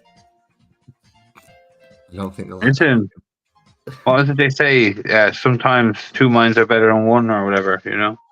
Sometimes two minds are better than one, but sometimes just one mind knowing what the hell they're doing is far better than two. Yeah, well, exactly. You're not wrong there, my man. It's like I'm not going to give you advice on how to kit bash. Not a chance. Yeah, I love advice. Criticism is one thing I take on with open arms. Now, I will take criticism with open arms if you are constructive enough to put it in a way that is like, yeah, just do it my way because my way's better. I'm not gonna respond to that, because why is your way better? Give me a reason to explain. You know. Yeah. If it's better, then fair enough. Fair enough. I will take the criticism. I will take it on board and incorporate it, or just outright steal it, depending on how good the idea is. But I don't take well to people just going, I'm right, you're wrong. It's like, well, no, sorry. Why are you right? Like, you know, tell me why. Well, my answer to that is when people go, I'm right, you're wrong. It's like, you can't be. You're a figment of my imagination. You do realize that, don't you? This entire planet is here only to my pure amusement. And take it to such a point where it's like, yeah, you can't be right because you're only here because of me. And take it to the point, to that level. It's like, if you're going to be stupid, I'm going to take it to absurdity.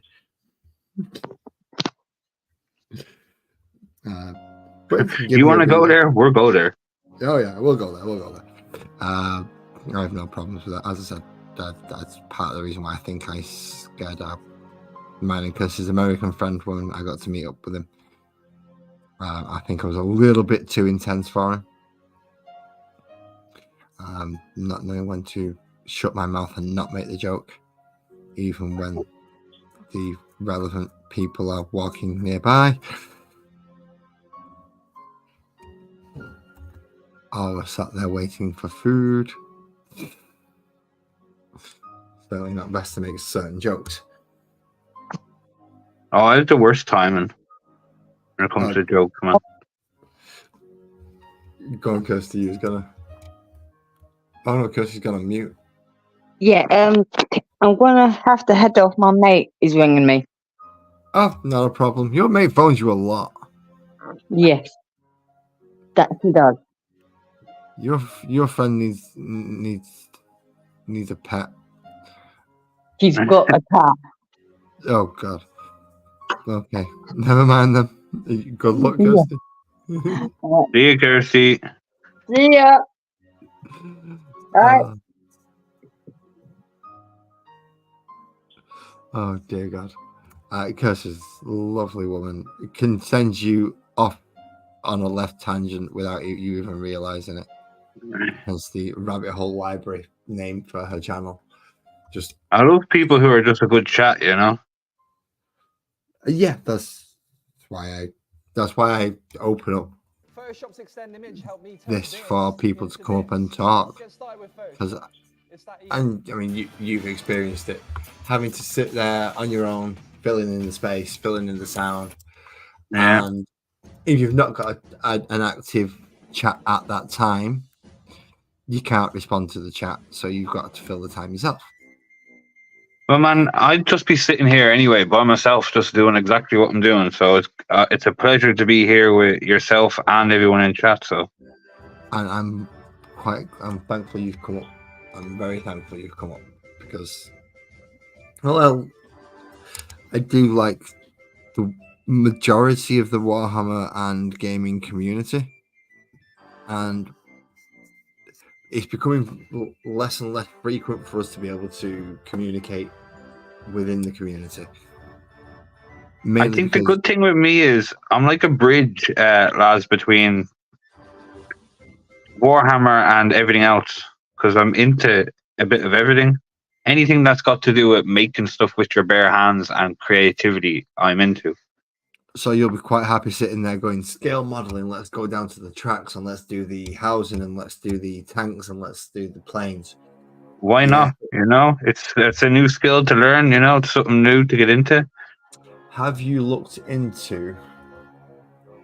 This is possibly going to be a no, but I will try and grab this little fellow out anyway. Because I've only done one on these, and after I found out about it, have you heard of Gunpla? The name is semi-familiar.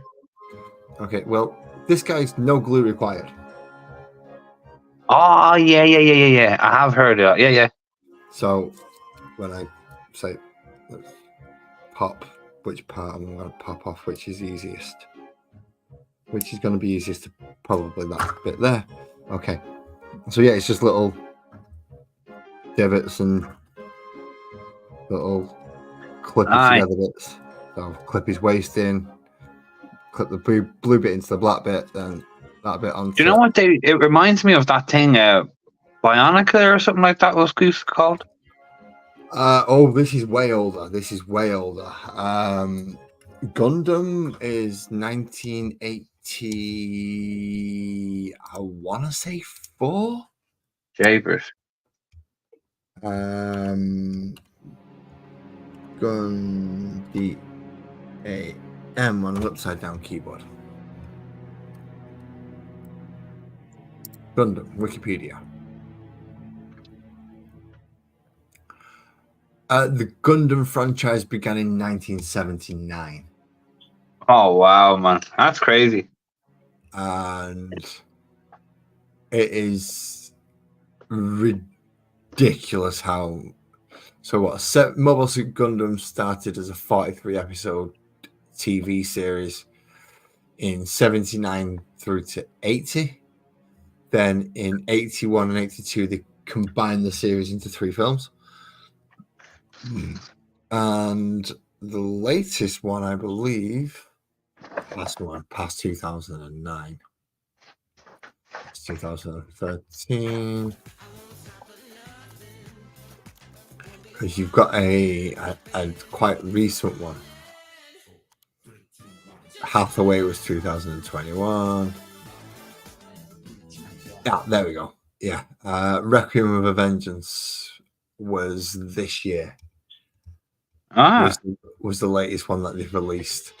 So from 79 to 2024, that's not bad at going for an very animation. popular, eh? It's more popular than I ever thought it was. Same here. I didn't think it was that popular. I mean, I knew it was popular in Japan because, well, they've got a life-size one. Or they had a life-size statue of one. But for it to gain so much momentum in the Western world as well, it's just like, oh, okay, this is a lot bigger than I realized. Yeah. Bigger than I realized. And then when I saw that little mini one, I think it was £15 it cost me. I thought, I'm going to give that a go, see what it's like. And for just building, and just going, I want something, basically, I want a paint by numbers build. Yeah. It was absolutely brilliant because all the sprues were color coordinated. It's all colored plastic. So no painting involved.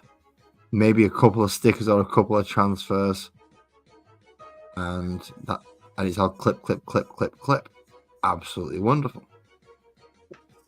So as a building aspect, it's a great entry level, a great way to introduce them before you go right. And now this is Tamiya plastic spent. Yeah. This is what you're going to be smelling like for the next 6 years. But it's a nice entry Get level. used to it. Yep. Just don't drink it. Jesus, no, don't drink it. That's going to be a bad idea. Okay, so checkered floor. Check. No pun intended. Or nearly check anyway. I don't like doing this. I can dry brush for fun, but I can't paint a straight line. It's a nightmare. It really is.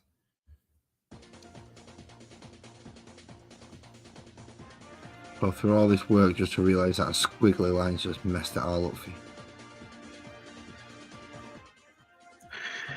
Alright, this is the fun part, when the base goes from being just a base to something else. Well, let's put you up big. Let's all watch this. Oh, we have the grass. We have the coverings.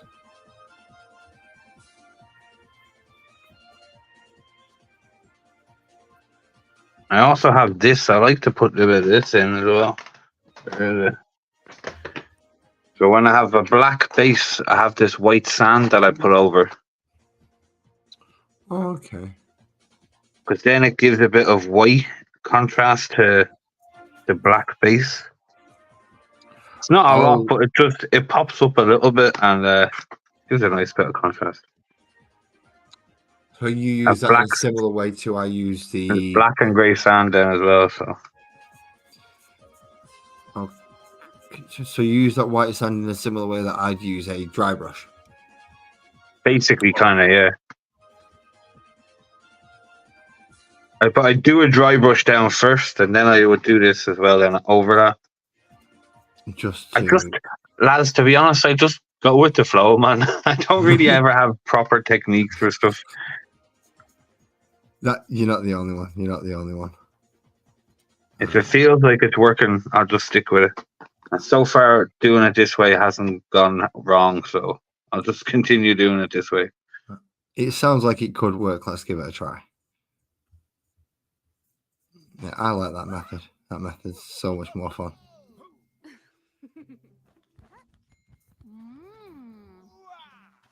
Oh no, I recognise that advert. Go away.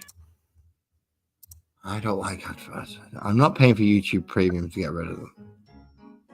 Damn, I hate adverts. And not even that. I think YouTube are figuring out a way how even if you pay for YouTube Premium, ads still come up somehow. Right, in that case, I'm definitely not paying for YouTube Premium. I wasn't going to pay for it until YouTube started paying me. I don't see that happening anytime soon. So I don't see YouTube getting any money out of me anytime soon. So I think I'm safe on that one. But yeah, if they're finding ways around to give you ads when you've paid to have them removed, that's just dirty. That's just dirty practices. But then again, it's Silicon Valley, so can't really complain. Right, okay. That's another base done and dusted. Ah, it's a nice base that's been done and dusted as well. So if I stick it over here, and I stick. Big Oh. buy on it. In fact, let's give you full screen. There we go. Oh, that's going to be looking nice. That is not bad at all.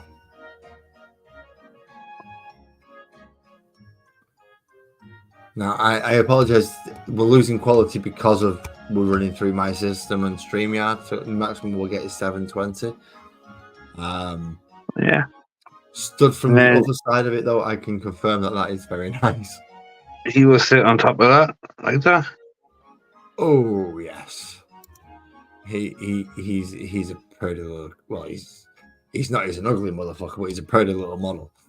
He's kind of the second/third most important guy in my army, or not important, standout figure. So I want them type of guys to have a good base, so they kind of stand out more on the field.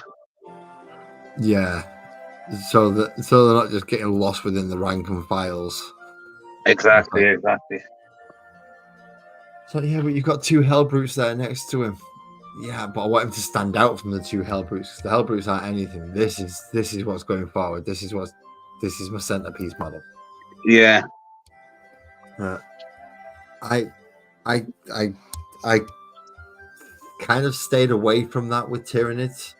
So I've got 6 big beasties. Essentially, I got two Leviathan halves for Tyranids. So I've got 2 of the Screamer Killers, 2 of the Psychophages, and I also got 2 of the Norns when they came out. All right. So I've got 2 Norns. One, they both got the Assimilator head, but one's got the Annihilator's weapon loadout. So I've got 6 big bugs and then just a load of little things to run in front of them. And are you into the gaming side of it as well, lads? I was up until 9th. So you're like me basically. You're more into the hobby kind of craft and painting side. But now I am. I never used to be. It used to be the part I hated most, which is why lazy mini painting came about, because it's the part that I didn't like. Yeah. I would much happily sit there and play the game with a load of great models and then sit there painting a few years ago. Now, however, I've kind of got a new appreciation for the creating side and the painting and stuff. So yeah.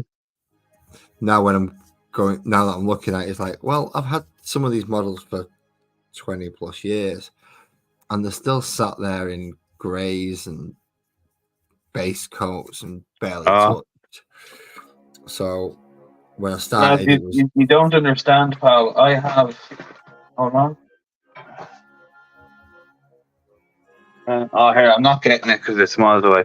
I have literally at 1,000 points worth of Chaos Space Marine Army. I have to paint by Friday. Oh. Yeah. Oh, you need to get cracking then, mate. You need to get cracking on that. And that Hellbrew. That guy there, and then the Venom Stalker are 3 of the big ones that are in the army. So yeah, I have a lot to do. Yeah, that is quite a bit, in fairness. Yeah. I don't know why I got myself into it. You have a good night, Nick. Thank you for coming in, mate. See you, Nick. You say it was 1,000 points? Is it 1,000 point force, or is it just that's what you've got left? Oh no, the whole army's 1,000 points. I have the whole 1,000 points to paint. Yeah. Oh right, that's not too. That's not too bad then. When I was doing my Tyranids, it took me quite a while to get through, but it was a couple of thousand. It was, I think, it works out about 2,200 points ish worth of Tyranids. Yeah. This Necron army that I'm painting from a friend, I think, is about 3,000 points. So I'm not in any rush though, because I've not got to take it to any tournaments. Luckily. Like my whole army, my whole 2,000 point army, the 1,000 points is half of it. So at least if I paint that by Friday, I've got half my whole army painted. So it's kind of like a win-win, because not a win-win, but if I do, yeah, at least half it's done. You know what I mean? So yeah, I understand that. When I started with my intercessors, all 35 of them, I just chain blocked them all. I thought, right, okay, spray, dry brush, blue shoulder pads, red guns, and just work through all 35 one after another. And it was crushing to go through it, but once I got through to that last one, and it was like last stroke, right? Oh, you can go in a box now. You've got your shoulder pads done. You've got your weapons done. You've got everything you need doing. Ooh, that is a nice Terminator. With that's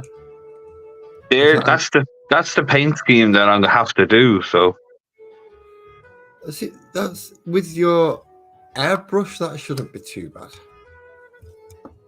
I'm like what I've done is I've base coated a lot of them with like I primed a lot of them red already. So I'm kind of halfway there in a way. No, I don't know if I can. Have I got mine to hand? Where did I put him? Where did I put him? Oh, I did pick up so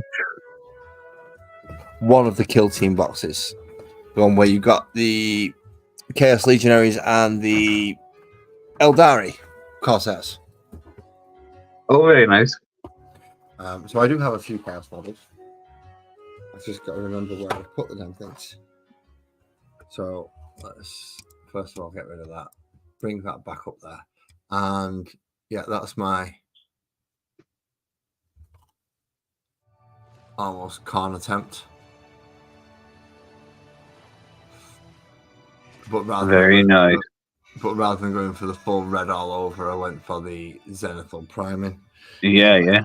I should have a World Eater somewhere done in a similar colour scheme.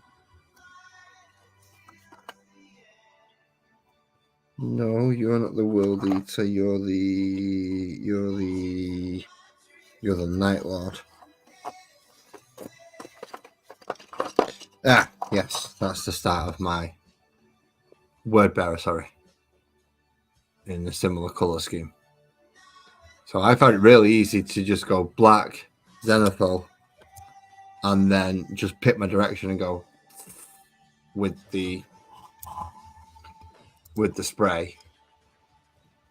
Touch up the gold, tiny bit of Rakarth flesh. Boom. How about I'll make the stuff and send it to you to paint? Get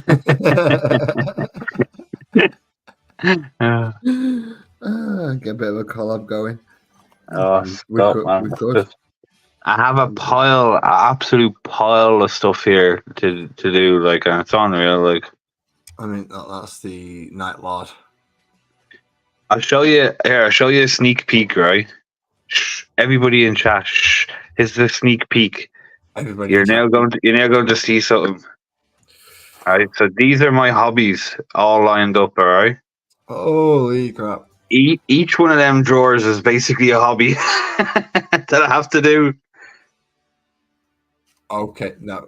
So, like for instance, I just pull one of these out, and then in this is material to kitbash the Vashnor, Okay, and then I pull another one out. That's I think that's a demon print. Like it's just that looks crazy. like I Demon Prince. have 27 hobbies, all like projects, all lined up, like in the go at the moment. So trying to find even time to paint stuff and get stuff done is unreal. Oh, I get the feeling.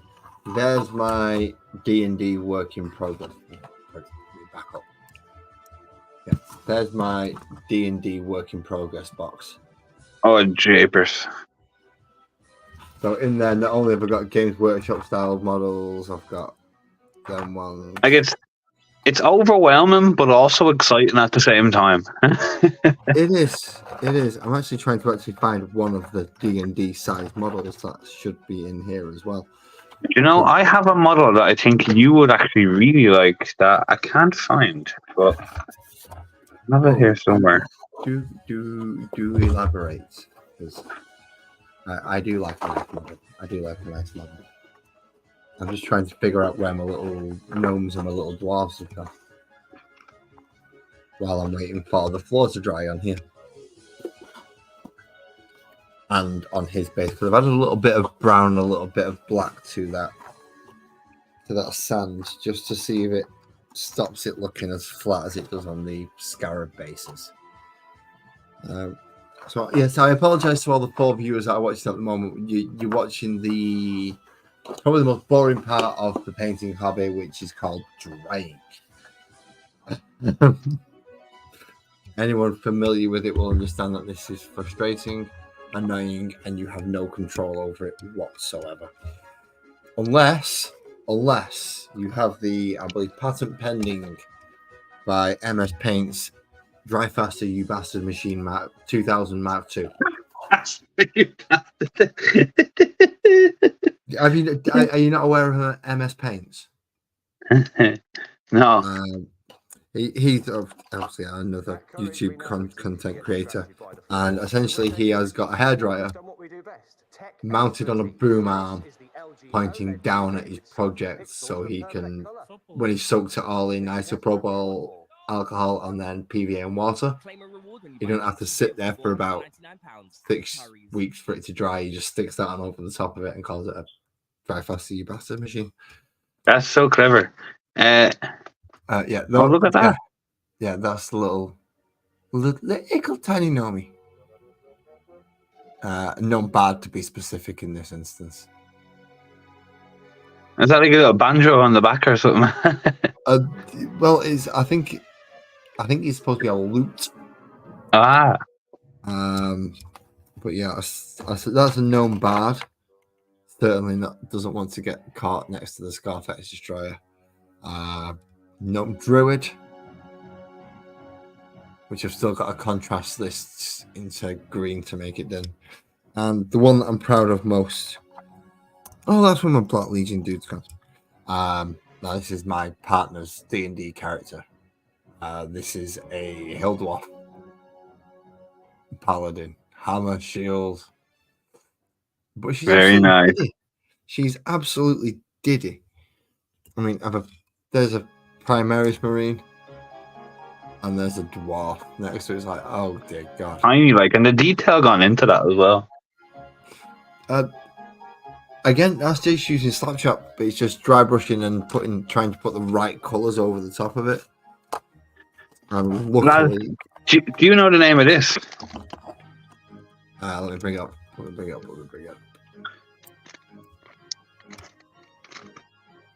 Locust Heavy Destroyer or Locust Destroyer Lord. Which one is it?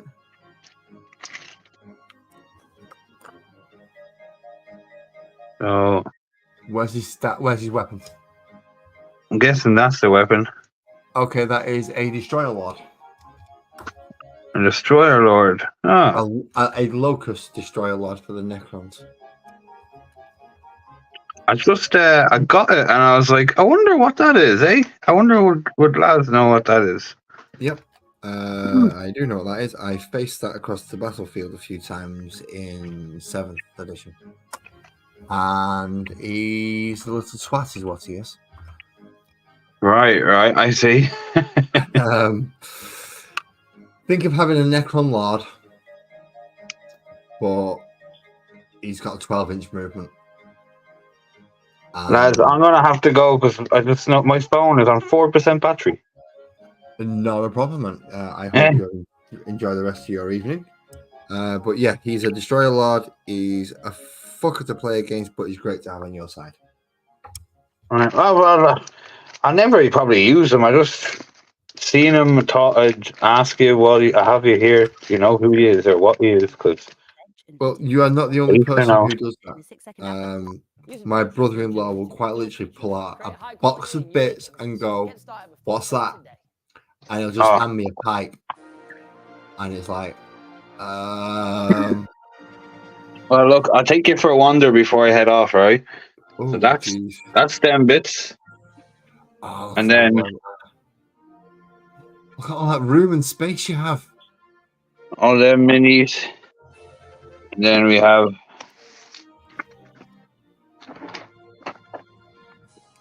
And this, ladies and gentlemen, is what you call a hobby room for the very lucky people on this planet. more minis. Aye.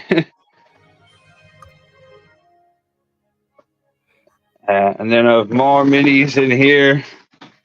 Keep that letter out of the way of the camera. More minis. Oh, That's part of the 1,000-point army. I have to paint all primed black. that shouldn't take too long. You'll be all right. Lads, I have way too much. I need help. You have way too much, right? That was your tour. I don't have to move my camera as much to do a tour for mine. Okay? I'll put me on big. So zoom out desk, and then we have models up there. Models up there. Now, if I was to move all this, all of a sudden, orcs would start to appear. More models. Okay, so we get back to my desk, and underneath my desk there, I have the big Warhammer Games Workshop case. Oh Lord. The next size down Warhammer carry case, the old flat Warhammer carry case, 4 Conquest cardboard boxes, and Open box and an Indomitus box, both with separate armies in. So Leviathan's got my full Tyranids in, and the Indomitus has my friend's full Necrons in. In all those Games Workshop boxes, that's just my Space Marine army. That is just my Space Marine army. I'm currently working on 4 companies. 100 models each, roughly, in a company. To make 10 companies to make 1,000 models. So yeah, I'm working on 4 companies for Space Marines, along with Orcs and Necrons. Not Necrons, they're Tyranids, which are both Hordes. I've got way too many. And then I've got all my D&D models that I nicked from Age of Sigmar and WizKids. It's going to be a fun old time. But I'm going to be here every week, mate. So thank you very much for coming up and joining me. I believe the battery has just died, so thank you very, very, very much for coming up and joining me. But Kitbash, if you want to come up any other time, just let me know. I'll throw that link in for you to be able to come up and pop up and have that chat, which I quite thoroughly enjoyed, actually. So thank you very much for spending your time with me this evening. Right, now, I don't mean to sound daft and ignorant and just move on from one thing to another. But I wish to check how. So I've got to get that in the right angle of light, first of all. Okay, Adding a little bit of brown has helped. Adding a little bit of black around the bases of these sections has just added some more shadow to it. So that's okay. That's all right. Now move my two gnomes. Move my two gnomes. Thank you very much, Chris. Thank you very much. I'm just gonna try and bring this floor into the light a bit more, so I can check that it's washed down to at least some of the effect that I want. That's still very bright, but it's enough of a variance there within the tiles. I'm okay with that. And then that being the ground floor. It won't. Will you fit in here?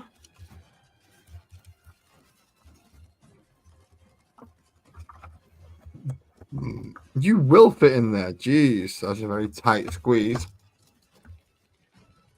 But the Scarfet Lord does actually fit into the ruins. That's not good for me. That means he can hide. Oh shit. Maybe I should have thought that through a bit more. Never mind. Scarab swarms will definitely fit in. That is not a problem. I know I tested all that earlier, so I know all 15 of them will go in. So the next thing is not to grab the glue brush by your hands and glue it. That's always a good idea. Yeah, I think I've just about got away with that. I might have to go back over it with a couple more washes just to see if I can kind of even it out a little bit. So let's try a bit of Steel Legion drab for the top floor, which we're going to make wood. As I said, this is the problem. If you're not quite happy with something, you end up having to come back to it 3 or 4 times. You can sometimes not necessarily get the effects that you want each time, and yeah, you have to come back to it again and again and again and again and again.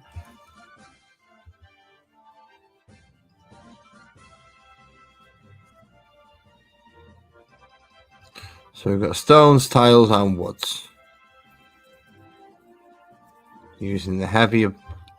In fact, let's move this over here so I can get it in the camera so you can see.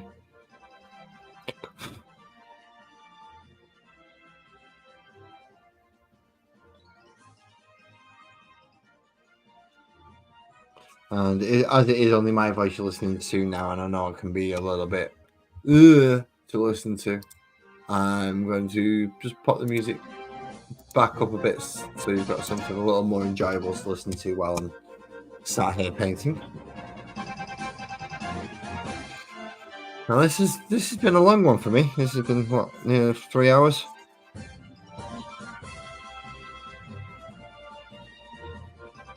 Okay, that's the wrong brush I should be doing to do that with. Well, it's getting the rough colours on down and kind of where I want them to be, but you can see the sensors in the new Dyson yeah, you might be able to see the Neural sensors in the hairdryer. new thingy. What do you want to know else you can do? You can get the hell off my YouTube playlist while I'm trying to put music. No worries, Kibash, no worries. I figured that might have been what had happened. But as I was saying, just in case you didn't get back in time, if I'm ever on and you wish to come up and you don't see a link, just let me know. Send me a link. If you'd rather a more private method to go, dude, can I I have a Discord link in the bottom. It's completely free. Practically nobody uses it, including myself, but it will give you a way to go. Then are you going live? Send me a message if you wanted it early. Same with you, Kirsty. If you are messaging me through Discord, if you wanted to make the link early, just let me know. I mean, just because you lot are already early doesn't necessarily mean that I'm going to be ready early. I'm not usually ready on time, even when I think I've prepared. And I'm like, right, yeah, I'm ready, and no, I've forgotten this. And I've forgotten that. And I've forgotten all the other stuff as well. So, let's brown that up. Brown it up. And then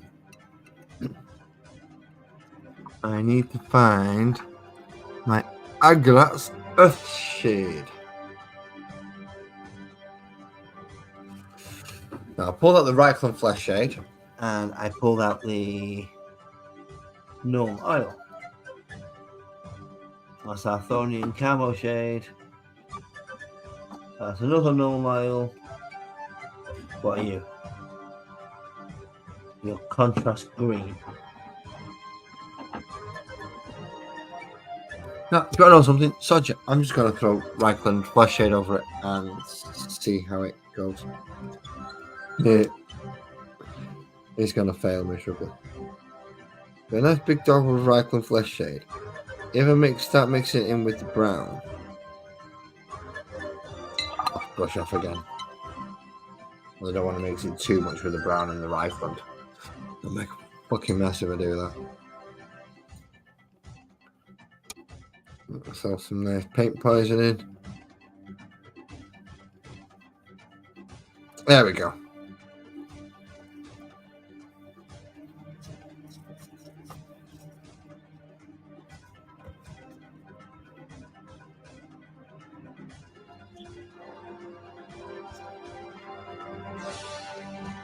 It's better. And people, oh, the blacks just come through. Yeah, I know. Don't worry. It'll all be fine once it's dry.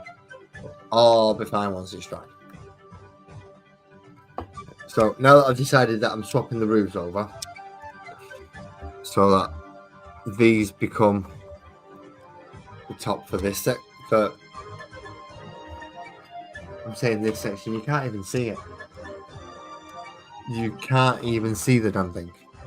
Right, okay. Pick it up, turn it round, and make it visible. So these are going to be the floors for this one. Okay.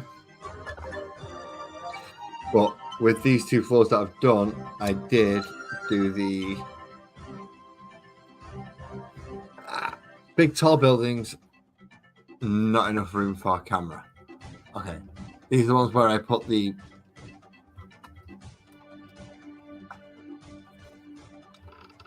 come on, move out the way. There we go.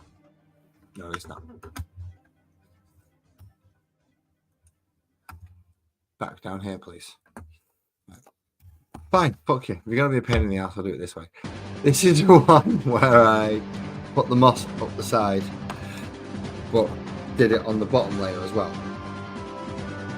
Take those ones off. This one, which is the one where I filled it in, is also the one where I was putting the moss up. The other one, I didn't put any moss on.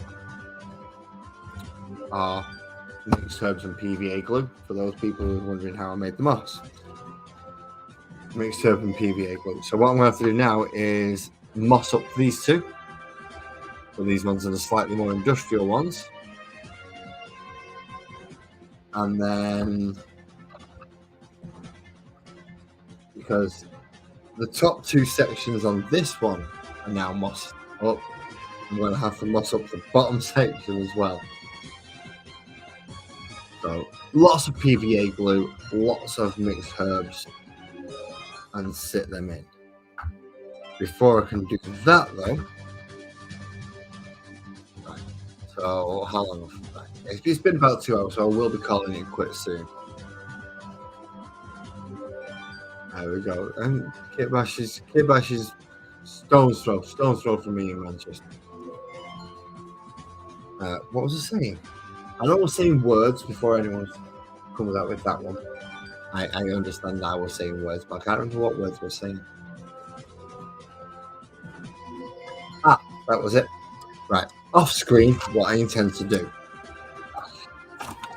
is because it takes ages for the plastery stuff to dry, I'm going to fill in the crack, the base of the missing edge along that foam thing there, and back out through the door. And again in there, I will put new bricks in. Just about enough time to make another brew there, Beaky. Just about enough time to make another brew before I disappear. So fill them in with the plaster. Hit the plaster pieces in on this one that I missed, which is very important. So you can see sections in the window there that I've missed. And paint the bricks in that I've Where there's a ball, there's a way. Pepsi, thirsty put for in with Not enough space the for rubble. creativity. Adobe Photoshop There's a generative load of expand tool can bricks help. You can within extend your there, images and without I'm going to do reshooting. some Right for yourself with green and Photoshop. brown, so it all matches up with essentially the bricks from the outside. It is supposed to be the same building that's either fallen in or fallen out. So that's the next stages for the buildings. As for the Necron, I've done the 15 bases. That's the easy section. That's all done. That's dusted, based. All we're going to now is a little drop of watered down paint. Give the base being all shiny and one colour. Is what I move on to next. I'm tempted to get the bulk load of it done. Thank you very much, Kitlash. So yeah, I want to get the bulk of the Necrons. I'm thinking I'll be going on to Warriors next. Now, Warriors, if I remember where I've put the damn thing, there he is. Warriors are going to be a particular pain in the ass one. Now, not that it's because of what happened and the detail of the model. Detail models, fine, there's not that much of it. All it's going to be is with these little dots. These are going to be the power nodes that are the same with all his little blue dots there and the energy going down his weapon. So that's going to have to come down along this gun and within that energy pile. Then the little gold bit in the middle of his chest, that's going to be the warrior's dot. That, base them, easy. Only thing is, it's 50. Yep, you're right. That's 50. That's halfway to 100. And my cat's falling off the chair. Nice. So halfway to 100. And I think I've got 20 that have been done silver with a gold bit in the middle, and that's it. So it will be bringing out the at least find it without stabbing myself. Yes, I did.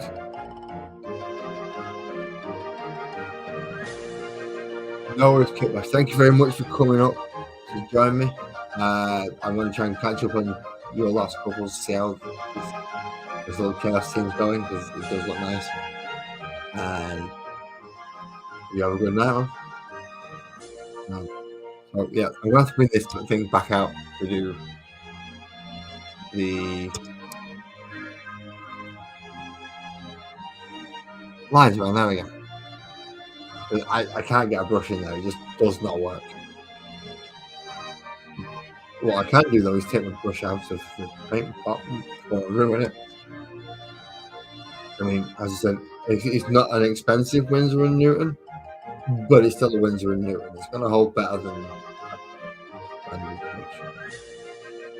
But I don't want to be messing it up if I can help it. But yeah, that's my idea, is to let this dry and get some more of the plaster down while I'm offline. And then next week it's filling in the plaster, filling in the bricks, and moving on to the Necron Warriors. And I realised I just nearly stabbed myself in the face with this about 3 times.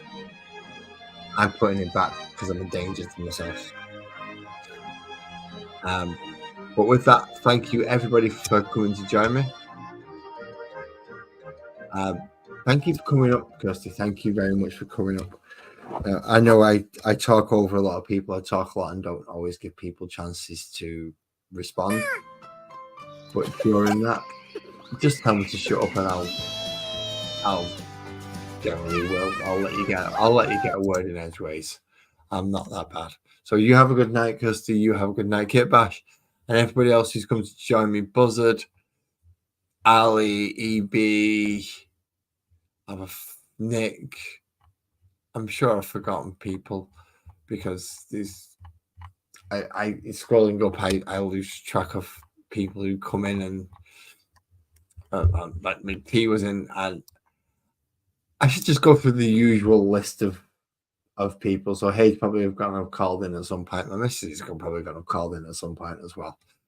Thank you everybody who watched it live. Thank you everybody who comes back and watches it later on as a watch back. If you want to leave any comments, likes, criticisms, ideas, something you'd like to see me do, please leave it in the comments down below. If you've made it this far, also give yourself a medal because you will well deserve it. Other than that, drive safe, everyone, and thank you very much for coming to join me. See you later.